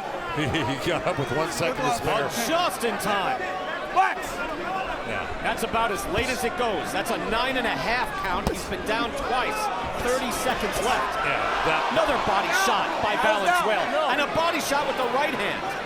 Dulay goes down again, 4, and he's pointing 5, to the back of his head, but he went down from the body 7, 8. Well, he's getting the mandatory 8 count. Charlie Fitch isn't messing around. He's not taking any guff from Dulay. 10 seconds to the 3 knockdowns in the first round. Dulay Hurd again, staggered briefly in the final seconds. We got to stay here. 3 knockdowns already. Oh, man. Dulay able to answer on Valenzuela. But wow, I mean, you don't see that type of compubance discrepancy very often where it's 40-7 and 3 knockdowns. Wow, what a round. Let me tell you, Brian, that was an incredible round. Because as bad as Dulay got laid out, watch this first knockdown right here. It's coming up. Okay, here's Valenzuela. He landed a good right hook, left hand, buzzed him, went down to the body, back to a left uppercut, and chopped that head. Okay, now the last punch, it straightened a little bit back there. There's another right hook. Here's the second knockdown. Now he's gonna drop a left hand right on the body. Bam, that's right there. That shock wave hits the liver, and then it paralyzes you. That's why it's so hard to get up. And here's the third knockdown. Went right back to that liver shot with that strong left hand, and then boom, reaches around and throws the right hand there. But Dulay was still complaining about the punch to the head. Yeah, Dulay shouldn't really worry about getting punched in the back of the head because the referee's not warning the other guy, so forget about it. Concentrating on boxing and hitting the other guy. Oh, here we go. He absorbed 6 body punches in the first 45 seconds of the fight and 12 in the first 2 minutes. So right, the punches to the back of the head are not the most dangerous thing for Austin Dulay so far in this fight. Absolutely, and you got to remember 41-9. I just want to point out the discrepancy again, Joe. I don't have the numbers in front of me, but I mean 41-9 in punches landed. That's incredible. 17 body shots landed in the first round. Yeah, no, Valenzuela, he's something else. I mean, you know, look, for the Benavides to take him in and to devote as much time to this kid as they have, this is the reason why. I mean, it's obvious he's got something very special. He's almost like Pacquiao-esque. He just throws caution to the wind. Everything he throws is hard, and he takes a great shot as well. But he's balanced too, Joe. You're right. I mean, he's able to step up. He's keeping his balance. He had a very calm first round. As crazy as it seemed for Dulay, Valenzuela was just barely breaking a sweat, picking his shots, and he continues to do so, touching him to the body. Yeah, he's not going to back up against Dulay. He boxed a little bit in his last fight, but there we go. This is going to happen all night long. Staggered again. Out on his feet and down he goes. 4th time he's been down, and we're only in the 2nd round. Yeah, if he goes down again, they may stop this. I'll tell you why. There's still 1:30 left in this round. All right. Yeah, Charlie I'm Fitch. keeping this close eye on this box. There we go. Yeah. You have to, because he didn't react well to that last knockdown, so you're right. Right, as far as his motor skills, you have to start to worry. Dulay has a lot of spunk. He comes back firing, but eats a shot already from the left hand. Dulay's a bit frustrated because things are not coming together for him like he wants them to. So you see him knocking his gloves together. That shows that he's, he doesn't like what's happening. He's not being able to throw the punches that he wants to. Things are not working out for him the way he really wants them to work out. This is really a beautiful street fight. Is what it is. I mean, these guys are just going at it, throwing caution to the wind. Yeah. No question. Valenzuela is pinpoint with that left hand. I mean, he throws such hard shots, and he's able to keep on balance and fire again. Final 35 seconds of this 2nd round. And Austin Dulay, I want to throw in. This is a guy who went the distance with Diego Magdaleno and had a very crisp boxing match. That's a world-class guy, former world champion, and that's not all that long ago. No. So this is not just some guy coming in who's just going to get beat up. We did not expect that. Oh. But look at Dulay. What courage. Yeah. I mean, because he's taking some real hellacious shots here. That was low.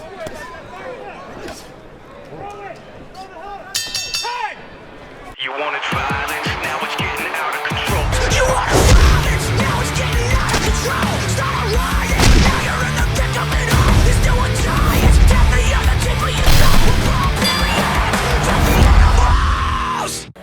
Austin Dulay is doing everything he can, and he is sucking in the air right now. He's frustrated, as Lennox had mentioned. He's been down 4 times. We're going to go back in that 2nd round and look at the 1 knockdown in that round, because Jose Valenzuela has so much power. Yeah, that was a right uppercut, left hand. He wobbled Dulay with it. Dulay didn't hit the ground, stood back up, and Valenzuela just teed off on him again. There he goes down. They see he didn't hit the ground. His gloves didn't touch, so it wasn't a knockdown there. But I got to tell you, Fred Dulay, who's the father and corner man of Austin, you know, he stopped that fight against Chris Colbert when Dulay was taking too much punishment. So he's gonna be looking out for his kid here. If he doesn't see something coming from it, he's gonna stop this fight if the referee doesn't. Yeah, and then Charlie Fitch has got to be pretty close too. Dulay has a lot of heart, but that can be the worst thing for a fighter as well. And Valenzuela has so much power.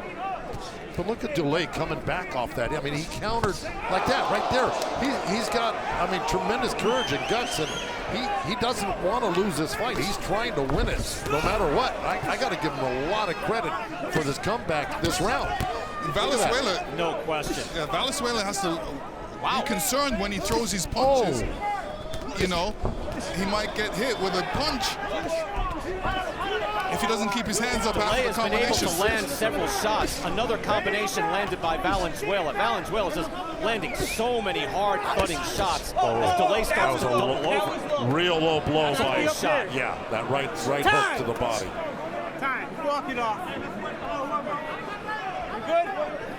Yeah, he doesn't want to walk it off. He realizes he's got his opponent hurt, Dulay hurt, so he wants to keep it up. Yep. Oh! Look at that. Dulay hurt again, staggered again. Everything Valenzuela throws is with thudding force. Down he goes again. Fifth time, and Charlie Fitch, no, not a knockdown. Well, that was because Valenzuela pushed him down. If he would have let him fall on his own accord, he would have called it a knockdown, but Valenzuela pushed down on him. Joe, I thought, good combination. Another hard shot. Hard shots again by Valenzuela. I thought he hit him with a body shot, and then he took a knee. He did. No, he got pushed. He got 4 knockdowns. He got pushed down. Yeah. That was behind the back. Already. Oh my God! How many left hands can Dulay take like that? It's amazing. You think he's going to go out or down, but he actually comes back with his own shots like that. Right there, he's trying. Man, a good hook. Final minute of the third round. Look at the punches. That punches landed. That body shot hurt him. He really reacted to it. Dulay trying to stay on his feet. He's still fighting back. Nice sharp jab from Valenzuela. And a left hand. Gets himself back in position.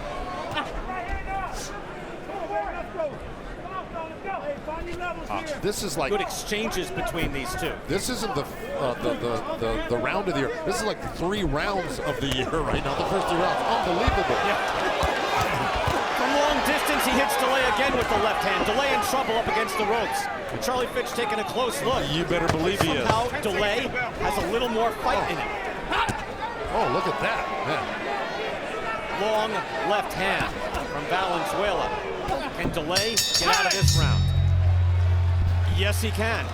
Yeah. Barely. Austin Dulay is showing a lot of heart in this fight. Even though he's been beaten down, knocked down 4 times, he is still firing back and has been able to land some shots. Look, a lot of guys would just drop from that left hand. Not Jose Valenzuela at this point in his life. And then from there, Valenzuela, Joe Lennox, so much power and so much poise as well. Yeah, these punches are having a big effect on him, and you know, even in this next round, you know, he's got to be concerned. Wait a minute. Doctor, where is the doctor? Charlie Fitch wants the physician. 10 enough. I'll stop. No, Dulay did not want that started. Why? He didn't even look at me. No, he didn't even look at me, son. He ain't gonna stop that, ref.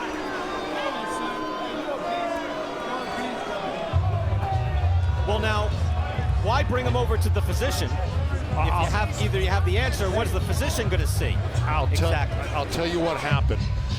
Charlie Fitch walked over to the corner as Dulay was coming out. Dulay knew he was going to take him over to the doctor. He said, no, I'm all right. Don't do it. Fitch took him over there anyway. He was concerned. He wanted to see what the doctor thought. The doctor said, you know what? That's enough punishment. And Dulay didn't like it. He trained hard. He's got guts. He's got courage. He would rather go out on a shield, like a lot of fighters would rather go out on their shield, Brian. And that, he wasn't allowed to let that happen. But then again, it's a fine line between courage. Well, Joe, can I ask you too? What do you hear in the corner as well? Because I was hearing things in the corner as well about, hey, you've got to do this, you've got to do that. And he said, I can't. Yes. I've just heard a bunch of things there where I wondered, is he able? He's trying, but is he able to have any success in this fight? Well, look, I mean, stranger things have happened, but it certainly didn't look good for Dulay, but he didn't want it to be stopped. And I told you the dad might stop it, and I don't think he protested too much about it being stopped.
Back in Minneapolis, there's Jose Valenzuela and Austin Dulay. Look, any one of us, and any of you at home, could say Austin Dulay had enough. I mean, we've got 4 knockdowns. He's getting drilled, taking body shots at will. What is puzzling, and we'll get into this, is the ringside physician, right? Not really doing an exam, but just having him walk over and saying that was it. So let's go into round number 1, and fellas, take us through here. Valenzuela, great power punching. That was the first one. Here's the second one. It was top to bottom work by Valenzuela. He'd hit you with the hook high, go back to the body. There's that body shot right there. That hurt him. He never went down, reached over and hit him with that right hook to the body, but he had gotten hit twice to the body, once to the head, went down, and here we go. Here's the fourth one. Right uppercut, straight left hand. Now, he never hit the ground, never touched it, so when he got back up from that little buckle, Valenzuela still tagged him again, and here we go, over to the corner. No! And What? Why? He didn't even look at me. No, he didn't look at me, son. Yeah.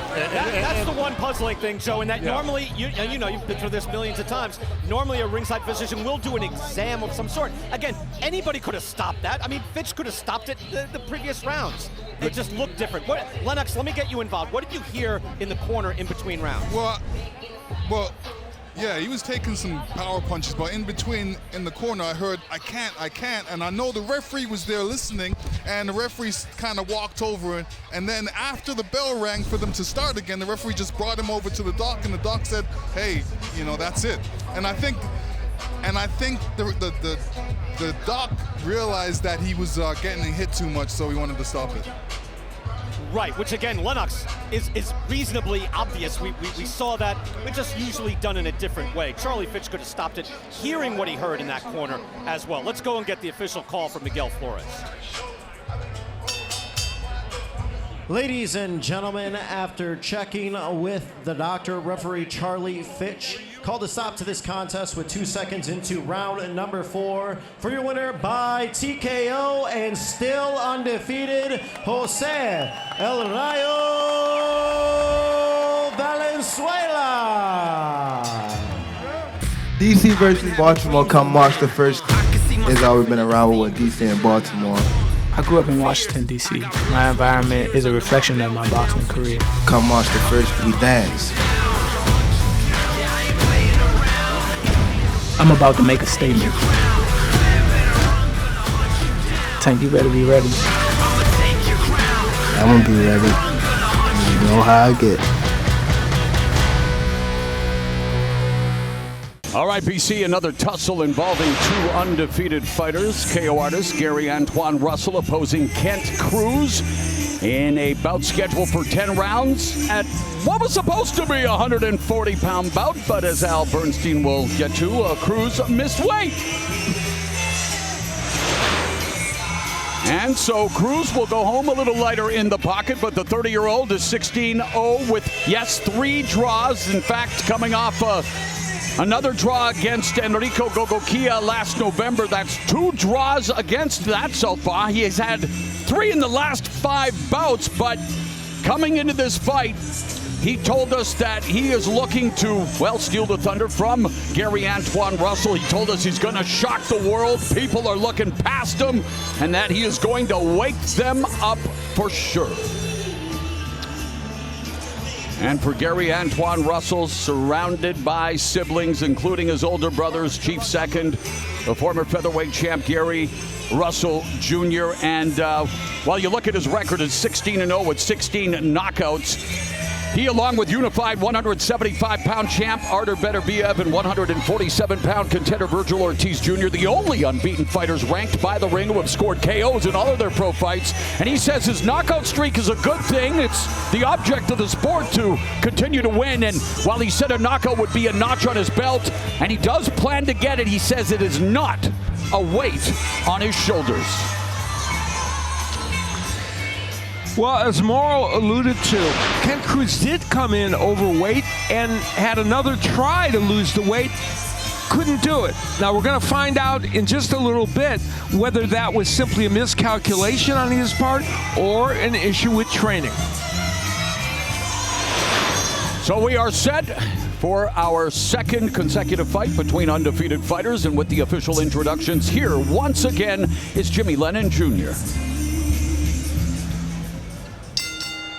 Well, fans, from the theater here at the MGM National Harbor in Oxon Hill, Maryland, Premier Boxing Champions and Showtime present the co-main event of the evening in this battle of undefeated super lightweights in the ring.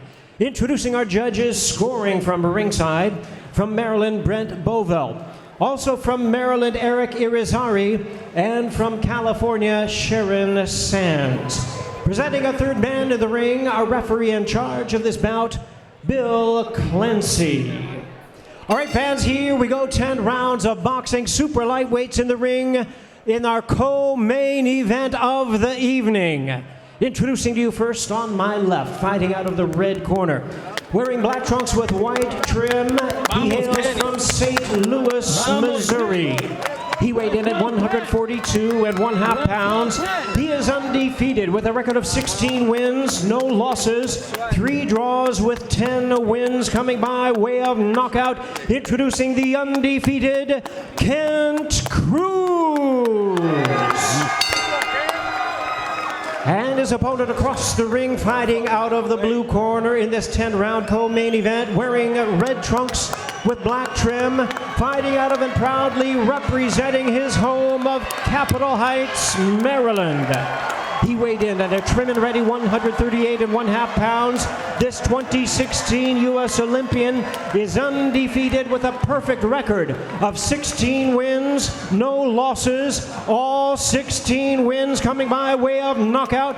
Ladies and gentlemen, here is a southpaw knockout artist, the undefeated WBC number 3 ranked super lightweight in the world, introducing the undefeated Gary Antoine Russell. Once again, a referee in charge, Bill Clancy. All right, gentlemen, I've already given you instructions in the dressing room. I expect a good, clean fight. Protect yourself at all times, gentlemen. You must obey my commands. Now, both your trunks are perfect. I can see your belly button. All the punches above that line, please. Touch them up. Good luck and God bless. Bill Clancy, referee with 32 years of experience. This is his 1,257th professional bout. And there is Gary Antoine Russell. He has authored 7 first-round knockouts, a former Olympian for his native USA, for Kent Cruz. He is, of course, looking to shock the world in this, the biggest jump in class he has had thus far in his career. Someone's own might go just like Russell's sparring partner, Trayvon Marshall. We can tell you the good news that he did clear all the medical tests and will not be going to hospital, but for Marshall suffering his first loss via second-round TKO in our opener against Gabriel Maestre. For Gary Antoine Russell, he wants to keep that KO streak going to 17. You know, my favorite current country album by the great Dennis Blair is called Reset. My time, and that my is time. exactly what Cruz wants to do here, is reset his career. And we were getting a reset immediately in this fight. I should have called it earlier. I should have called that. It's my bad. My bad. Y'all supposed to caught that. Oh. A little bling thing happening here. Everybody laughing. That's happened to me in sparrings, though, but not in an actual fight. Interesting. Some levity before getting back to hostilities. Yeah. Yeah, but Russell always a fast starter, a guy that likes to go in forward, pressing right away, a lot of volume. But Cruz knows that, and he's going to try to counterpunch, especially the softball Russell with the right hand. How about this number? Russell has outlanded his opponents in the punches tracked by show stats. 187 to 65 in round one. And here's buttresses your point. Here's a shocking number for you, too. Already Cruz is 0 for 9 in the jab department in that last fight, the second draw against Gogokia. Yeah. He went 0 for 130 in the entire fight when it came to the jab. Yeah, that was an interesting stat before. Oh, but there's a sharp straight right hand by Cruz that caught Russell's attention. And he also blames that draw to the fact that they're both, good. They were good boxers, and he waited a little bit too much, counterpunch, and he waited too much. But it seems that in this fight, he's not waiting at all. He's letting them hands go also. You're holding. Quit holding. Box.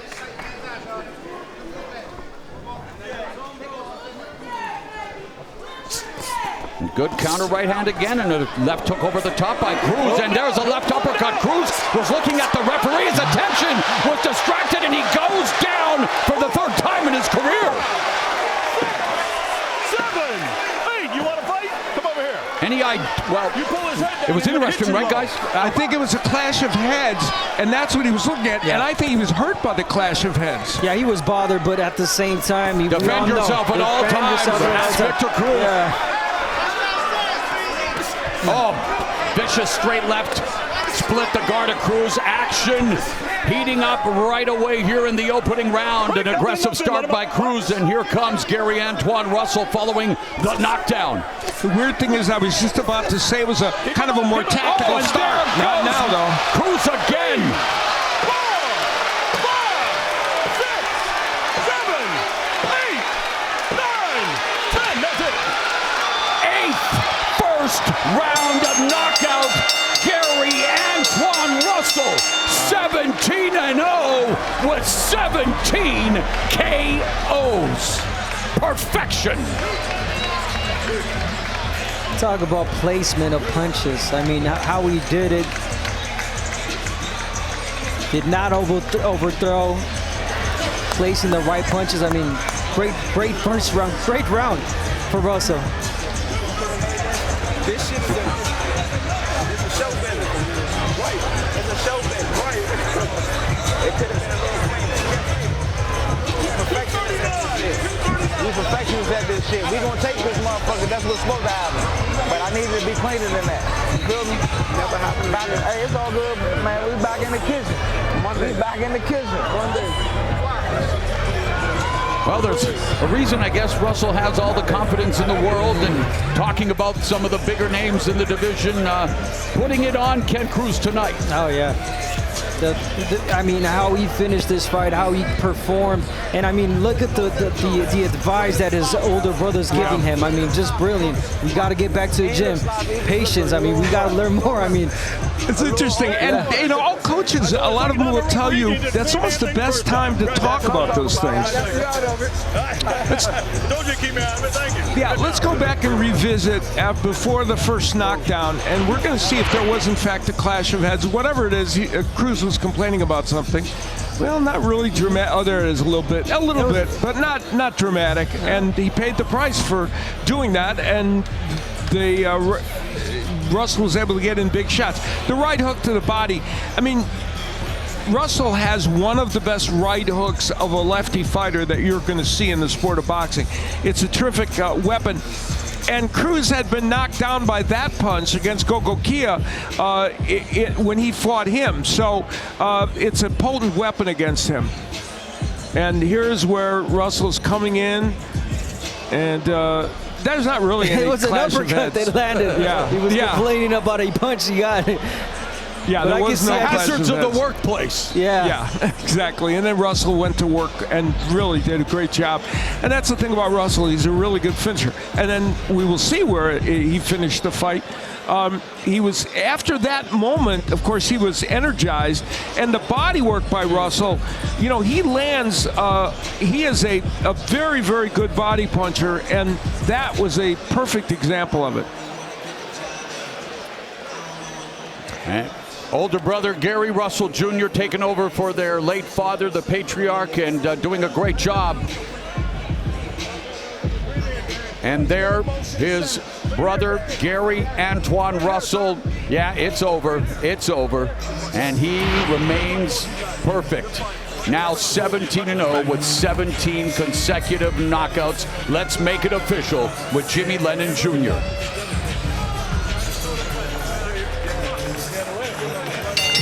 Well, fans, we have the time of 2 minutes, 39 seconds. In round number one, our referee in charge, Bill Clancy, reaches the count of 10. He is the winner by way of knockout and still undefeated, Gary Antoine Russell.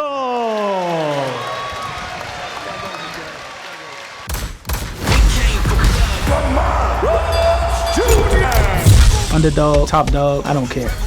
Lamont Roach. Talk the talk, can you walk the walk? I'm #1 fighter in the country.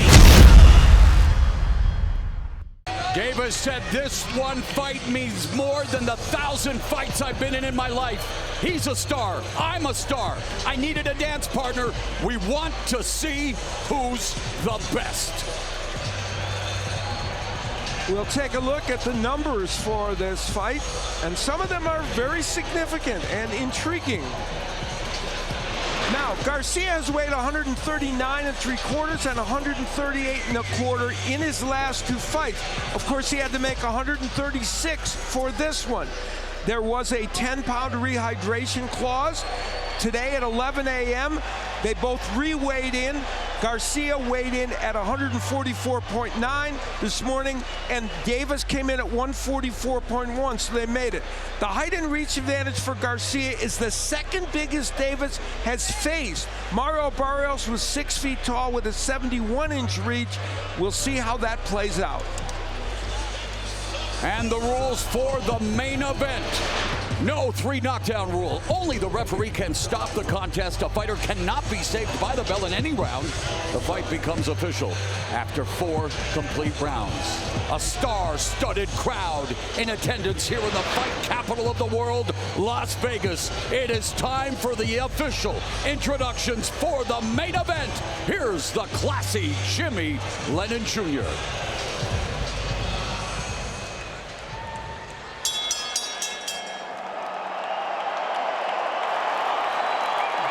Ladies and gentlemen, we welcome you to the T-Mobile Arena here in Las Vegas, Nevada, as Premier Boxing Champions presents the featured bout of the evening, brought to you by GTD Promotions, TGB Promotions, Golden Boy Promotions, and Showtime Pay-Per-View. Sponsored by DraftKings Sportsbook. Download the app, use the codes GLOVES, and bet on Tank Davis versus King Ryan Garcia now.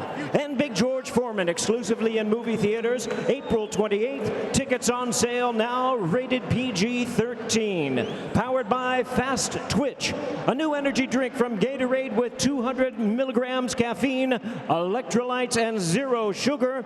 And Cuervo Tradicional Cristalino, smooth has an edge, and Fast 10 in theaters May 19th. This bout is sanctioned by the Nevada State Athletic Commission. The chairman is Anthony A. Marnell III, executive director Jeff Mullen. Introducing our 3 judges scoring from ringside. From Nevada, Tim Cheatham. Also from Nevada, Dave Moretti. And from New Jersey, Steve Weisfeld. Introducing our 3rd man to the ring, the referee in charge of this bout. He'll be giving instructions after the introductions, Thomas Taylor. All right, fans, here we go with the main event of the evening, a catchweight super fight, a battle of undefeated superstars of the sport, scheduled for 12 rounds of boxing. And now, ladies and gentlemen in attendance and boxing fans joining us around the world, live from the T-Mobile Arena in Las Vegas, it's showtime!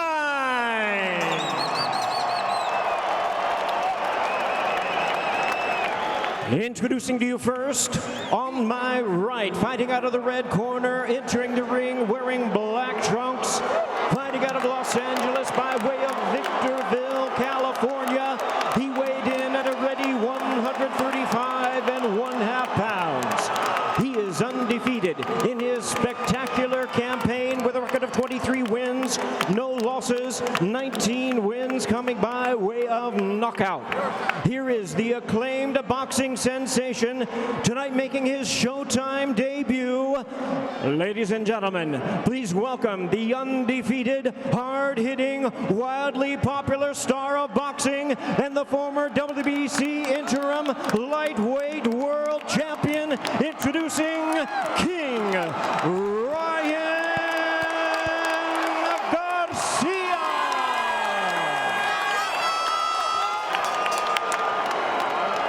And his opponent across the ring. On my left, fighting out of the blue corner, wearing green trunks, purple and white trim, hailing from Baltimore, Maryland.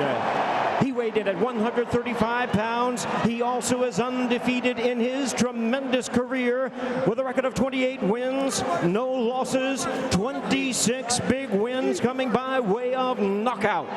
Here is the electrifying star of boxing and popular pound-for-pound great.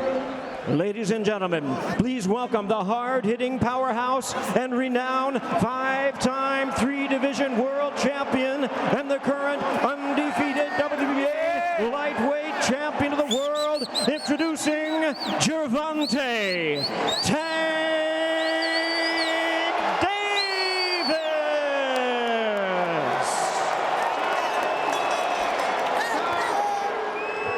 Once again, a referee in charge now to give instructions, Thomas Taylor.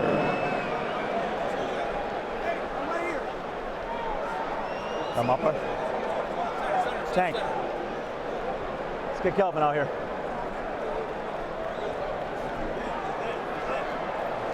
Okay, gentlemen, belt lines on both sides are good. You got my instructions in the back. Protect yourselves at all times, listen to my commands. Touch them up. Back to corner, gentlemen.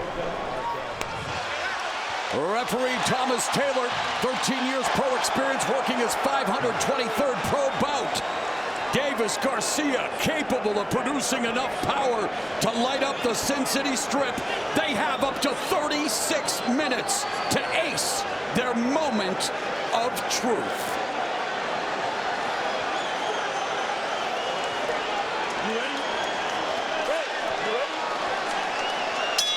The bell, round number 1.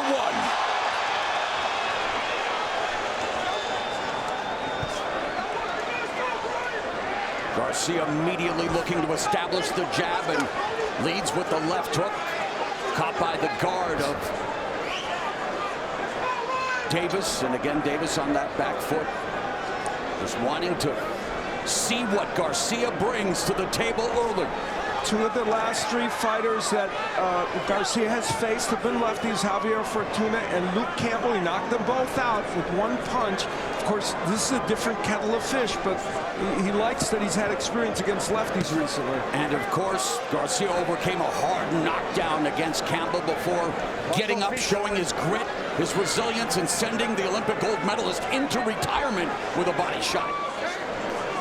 And we kind of knew that Davis was going to start somewhat like this, you know, backing up, but definitely not staying on the ropes. And when I mean backing up, he's using his angles. He's moving side to side, not staying on the ropes, and, you know, just trying to see what Garcia brings in. Garcia has knockouts in 6 of his last 7 fights, including over Javier Fortuna last July. And in that fight, he dropped Fortuna 3 times, all, you'll be surprised to hear this, guys, on his trademark left hook. As we approach the midway point of this cautious start to the first round, there's the jab from the southpaw Davis, who has Floyd Mayweather in attendance here tonight. Mayweather, who, of course, headlined the biggest pay-per-views in history here in Las Vegas, supporting Davis as he headlines a pay-per-view for the first time in Sin City. You know, Davis said he thought while he is normally cautious in his starts, as we pointed out, he was going to try and be a little more aggressive in the early rounds. I expected, as most of us did, both fighters would take this kind of cautious approach early. Even Davis said, I don't want to walk into something, and neither does Garcia. Under a minute left in the first, both quality counter punchers, Abner. Yeah, really powerful punches as well, and that's why they're taking their time. They don't want to be the first one to make a mistake, because whoever does make the mistake is going to pay dearly. And there's that hand speed as Garcia flashes a jab 3 times. Davis looks to go to the body, and of course, against the orthodox fighter as a southpaw, you fake going downstairs, go upstairs, and of course that lead foot battle is very crucial. And right now it's neutral. It's really neutral. No one really trying to put their foot outside each other's foot. Listen for that bell, gentlemen. Jab lands for Garcia at the end of the round. Time right there.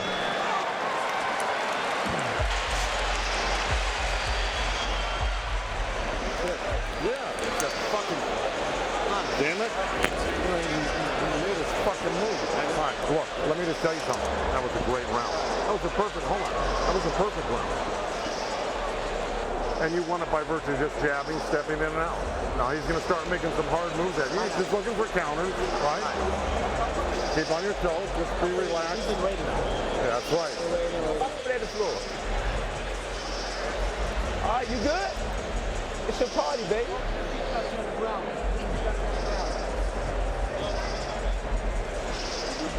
Don't let him get them sucker ass jabs, y'all, okay? All right? Sam? Let's go. Calvin Ford, Gervonta Davis's trainer, who really rescued him as a child from the streets of Baltimore. Davis told us that Ford was a light he needed as a child, and Ford says, hey, I don't train Tank for knockouts. I train him to punish his opponents. And in that first round, as expected, a deliberate start by Davis, who only averages just over 30 punches around. In that first round, he threw 7, landed 1, and while they're both undefeated, hey, they both had zeros when it came to power punches landed in the first 3 minutes.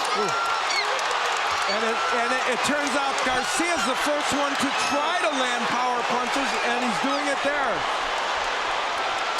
And Garcia putting the pressure on Davis, landing the right and left, and Davis trying to hold on. The much bigger Garcia. And of course, mixed fan base here with every punch that's thrown, whether it lands or not. You will hear from their respective fan bases. This is exactly what Ryan Garcia has to do. Start off fast and make Tank Davis feel uncomfortable, and he's doing that right now. Davis utilizing lateral movement along the ropes. Now, one thing Garcia's good at is cutting off the ring, and he's doing that fairly well. And boy, a lot of holding on the inside. Davis lunging at Garcia. Referee Taylor admonishing Davis for doing so. Yeah, warning to both fighters. A more aggressive second round for Garcia, and of course, he would like to make something, as Abner said, dramatic happen, but do it in a way where he doesn't put himself in harm's way. And you look at all the pundits, all the scouts everywhere online, they say that Garcia had to take advantage of Davis's slow starts, whether deliberate or not. And here in round 2, putting the pressure on Davis. Davis wanting to turn this into a wrestling match. Yeah, Davis has to be careful. He was looking at the referee. You got to protect yourselves at all times. And he just ducked underneath that left hook. But what a shot! What a missile strike by Davis!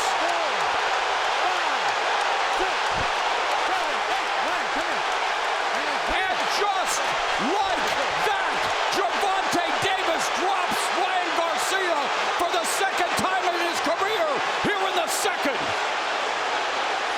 And just like that, Garcia bounces back up quickly. Like Rolly Romero, Garcia overcommitted and got hit with that counter left hand by Davis. And that That's the one thing they were worried about in the Garcia camp. Oh, and he hits him again with that left through the guard. Left hook by Garcia. And again, Davis beginning to feel it now with that left hand. 15 seconds left. High drama already in Sin City after a slow start in round one. Gervonta Davis drops Ryan Garcia in round two.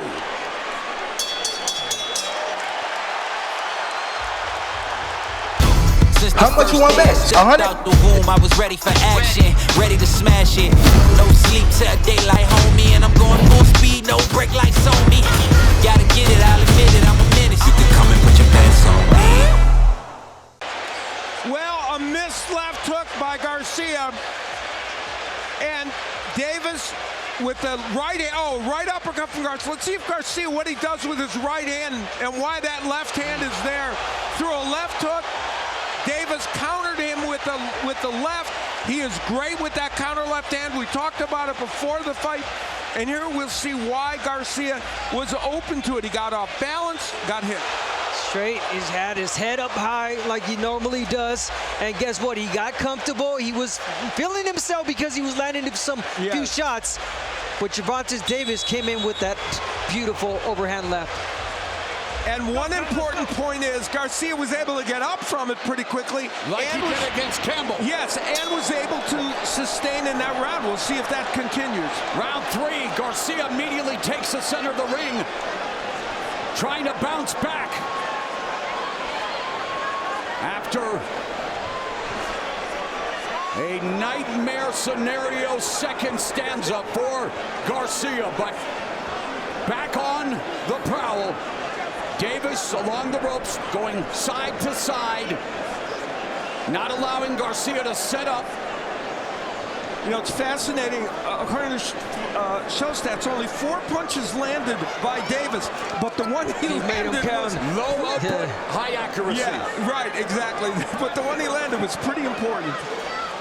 Yeah, you don't want to overcommit if you're Garcia, and he kind of did, and that's how he got knocked down. He was doing good. You want to pressure Davis like you are right now with that jab. Keep him busy, but don't overcommit or do not force something that is not there. So quick with that lead left hand from the hip. Gervonta Tank Davis scores again. And you know, there's the jab from Garcia. The interesting thing is Garcia wants to land his own check left hook, but if he's coming forward, he can't land it as a counter punch to Davis. So I'm wondering if he'll lay back more, and they want him to fight taller. And there, Davis with the lead foot to the outside of Garcia, allowing him to close the gap. And to answer that, Al, it's only if Davis throws a lazy jab. That's when you want to take it the little step back and counter him with that hook. But right now, Davis is really fast with that jab. Hard to counter. And we've seen in the past where Ryan Garcia has a tendency to pull straight back in a linear position and can at times expose his chin doing so. Yeah, he pulls straight back like he's doing right now. You don't want to do that. Davis might time that. There's that left hook to the body by Garcia. Yeah, Garcia knocked Luke Campbell out with that. He would like to get that left hook in, but has to be careful because, again, be concerned about the counter. Feint by Davis, looking to let him to lead right hook. There pops the jab, and again tags Garcia. Yeah, he didn't overcommit it. He feinted. He didn't see anything. He didn't take it, and then he took it because he saw it. So that's how you do it. There's a left hook, check hook by Garcia. Coming up on the final 30 seconds of the third. Davis putting on the pressure. You know, jabs are not going to be a factor in terms of landing punches. They only land, I think, 20 of 24 punches they land per round. These guys are jabs, but the jabs will help them set up the power punches. Garcia backing himself into quarter, fires off the right hand, goes for the hook, and then moves to his left. There's a straight right by Garcia. Good round for Gervonta Davis.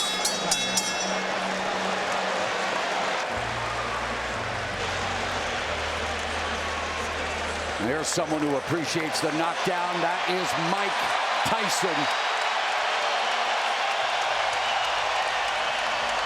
Gervonta Davis has been called the mini Mike Tyson, and you know Tyson had to appreciate that knockdown earlier in the fight. We got a bucket here. We got a bucket. You can spit right here if you don't. All right. Look, he's looking to thread that little. Watch out for the left uppercut too. He's looking for that. So keep the jab going. That little right hand that you threw at the end, that'll get close. Keep working that. Throw him off every so often and throw that. You doing all right? Listen, 1 to 12, baby. 1 to 12, hey. Your feints, keep your hands up. Hey, and feint going up, but go low. Feint, go high, go low, here. You heard Joe Goosen letting Garcia know that Davis is looking for that left uppercut. He landed the left uppercut from Hades against Leo Santa Cruz in what was the 2020 knockout of the year, dropping and stopping Leo Santa Cruz for the first time as Garcia coming forward with the left. Yeah, really good instructions from both sides. And Davis, they were telling him, you want to feint. You want to feint a little bit more. And yeah, you want to do that if you're Davis, just like that, because you want to see what Garcia has and make him open up his guard. That's a good way to take the jab away from Garcia as well, what Davis is doing right now. Left hook to the body by Garcia. And Davis responds with a straight left to the midsection. Good job of feinting by Davis and able to pull counter like Floyd Mayweather Jr.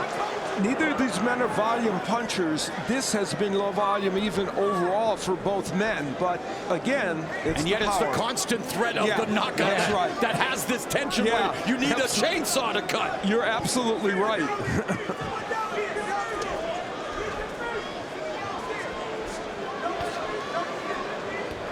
And the way this fight is being fought, the Garcia left hook is not a factor right now. And that's a problem for him because that is the weapon. And if Garcia doesn't, if Davis doesn't attack too much, the left hook can't get there as a check hook. And one thing he has really good, I'm sorry, Mo, is that right hand, Garcia. He's got to let go of that right hand. And he just did when you were mentioning it there. Yeah. But a lot more, and they asked for that in this corner. The right hand is lethal for the southpaw. See, now there was that attempt at a hook because Davis is starting to attack a little more. We'll see the check hook more as Davis comes in. Whether it'll land, we don't know. Jab from Davis, stiff jab. A minute left in the fourth, scheduled for 12 at a contract weight of 136 pounds. Lead left hand of the breadbasket, scores for Davis. There's the right hand from Garcia. And it's a lead right hand. It's sharp. You want to follow it up with the hook. Davis continues to win the foot battle. Keeping his lead foot to the outside of Ryan Garcia. Closing the distance for his trademark left. And there it is. Trying to create an angle. Tank Davis is really smart. He saw that Garcia was letting go of the right hand, and he was trying to time that right hand. High ring IQ. Has been in the gym since he was a child. And yes, known for his explosive power and knockouts, but he has the ability to seek and destroy or to box. Oh, right hand by Garcia inside at the end of the fourth. You got this. Me and him gotta get it on.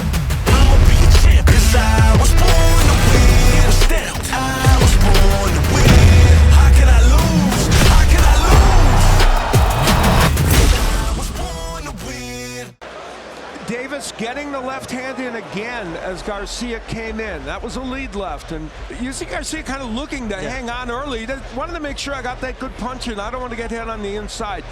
Again, to look at it, that's pretty good that he can land that lead left without having to do anything else before that. And it's almost like beating Ryan to the punch. Yeah. He kind of sensed that Ryan was going to let go of the right hand, and boom, Tank Davis beat him with that left. Manny Pacquiao, only 8th division champion in boxing history, has been involved in so many super fights, including the biggest pay-per-view event of all time against that man, Floyd Mayweather Jr.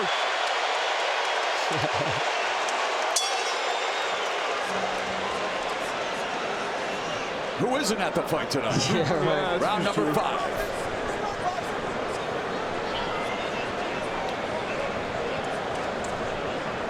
And one of the intriguing things about this fight, while Tank Davis has been very economical with his punches, you can make a strong case, other than round 1, he could be winning these other rounds. Yeah. And so, even though he hasn't been super voluminous in his punches, he's landing the significant punches. I agree. I think he may have lost round 1, but I see him winning every round since. Yeah, it's very possible. Yeah, the cleaner punches definitely have been landed by Davis, and he's doing a really, really good job of boxing right now. This is boxing. Look at the angles. Look at he's placing his foot where he wants to. He let go of his hands when he needs to. He's a power punching counter puncher, Abner. Yes, he's countering punching really well. Garcia, he's pressuring, but he's not letting go of the jab. He's got to jab a little bit more. And of course, if you're Ryan Garcia, you still believe that you can turn this, even though you might be losing some rounds, that your power can make a difference in this fight. And he's going to keep trying to make that happen. You wonder if Davis trying to set a trap there, has himself again in the corner, but feinting, and he told us that his accuracy is the key to his power, hitting the bullseye. And he told us that he was going to knock out Ryan Garcia in the 7th or 8th round. Garcia has not been jabbing as much in the last couple rounds, and that will help him if he doesn't have the potential of getting that right hand in. Well, he's being countered with that jab, so he's got to start double jabbing. He's got to be quicker with the jab as well. So that's why he's not constant with the jab. But Davis doing a good job of counter punching the longer reach, the taller guy in Garcia.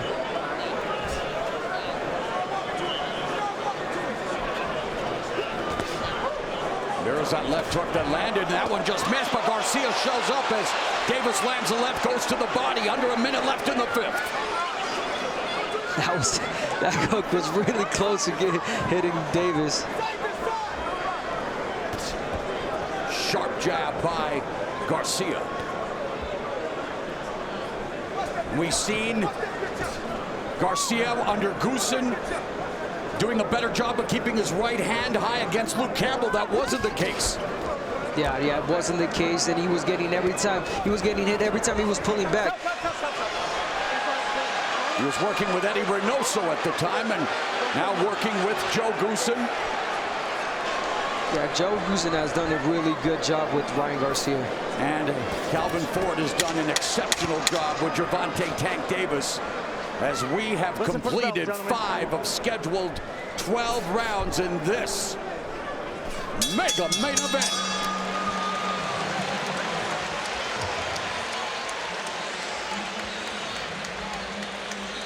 Well, Davis lands normally in the 30th percentile of body punches. Garcia not so much, and here is Davis. He will try to go downstairs. There he is, that partially blocked, but there he goes with the right hook that does get in as Garcia is trying to cover up defensively. Garcia is more of a body puncher, or that Davis is more of a body puncher than Garcia. Mark Wahlberg. Hey, the leader of Marky Mark and the Funky Bunch, feeling those good vibrations in Las Vegas. Mark Wahlberg, who was in The Fighter, of course. And man, you talk about fighters, Arturo Gatti, Mickey Ward, those battles, and good to see Mark Wahlberg in attendance. And is that Mario Lopez right beside him? I believe it is. You cannot miss that smile. Our good friend. Hand, go.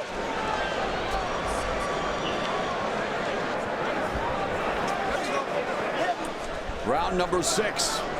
Davis utilizing the real estate, utilizing his footwork, trying to lure Ryan Garcia into a potential counter scenario. Garcia attacking the body with the jab. Doesn't follow up with the right, however. Yeah, the pressure's there for Garcia, but the output not so much. He's got to start letting go of the hands, keep Davis busy with them. You know, this 2-month layoff is the shortest Davis has had between fights since 2017. And people wondered, would that be good for him or bad for him or to keep him sharp? So far, things are working out very well for him. Remember, there's a right hand that caught Davis. Yeah. Another right hand, and Garcia with his best moments of the fight. Remember,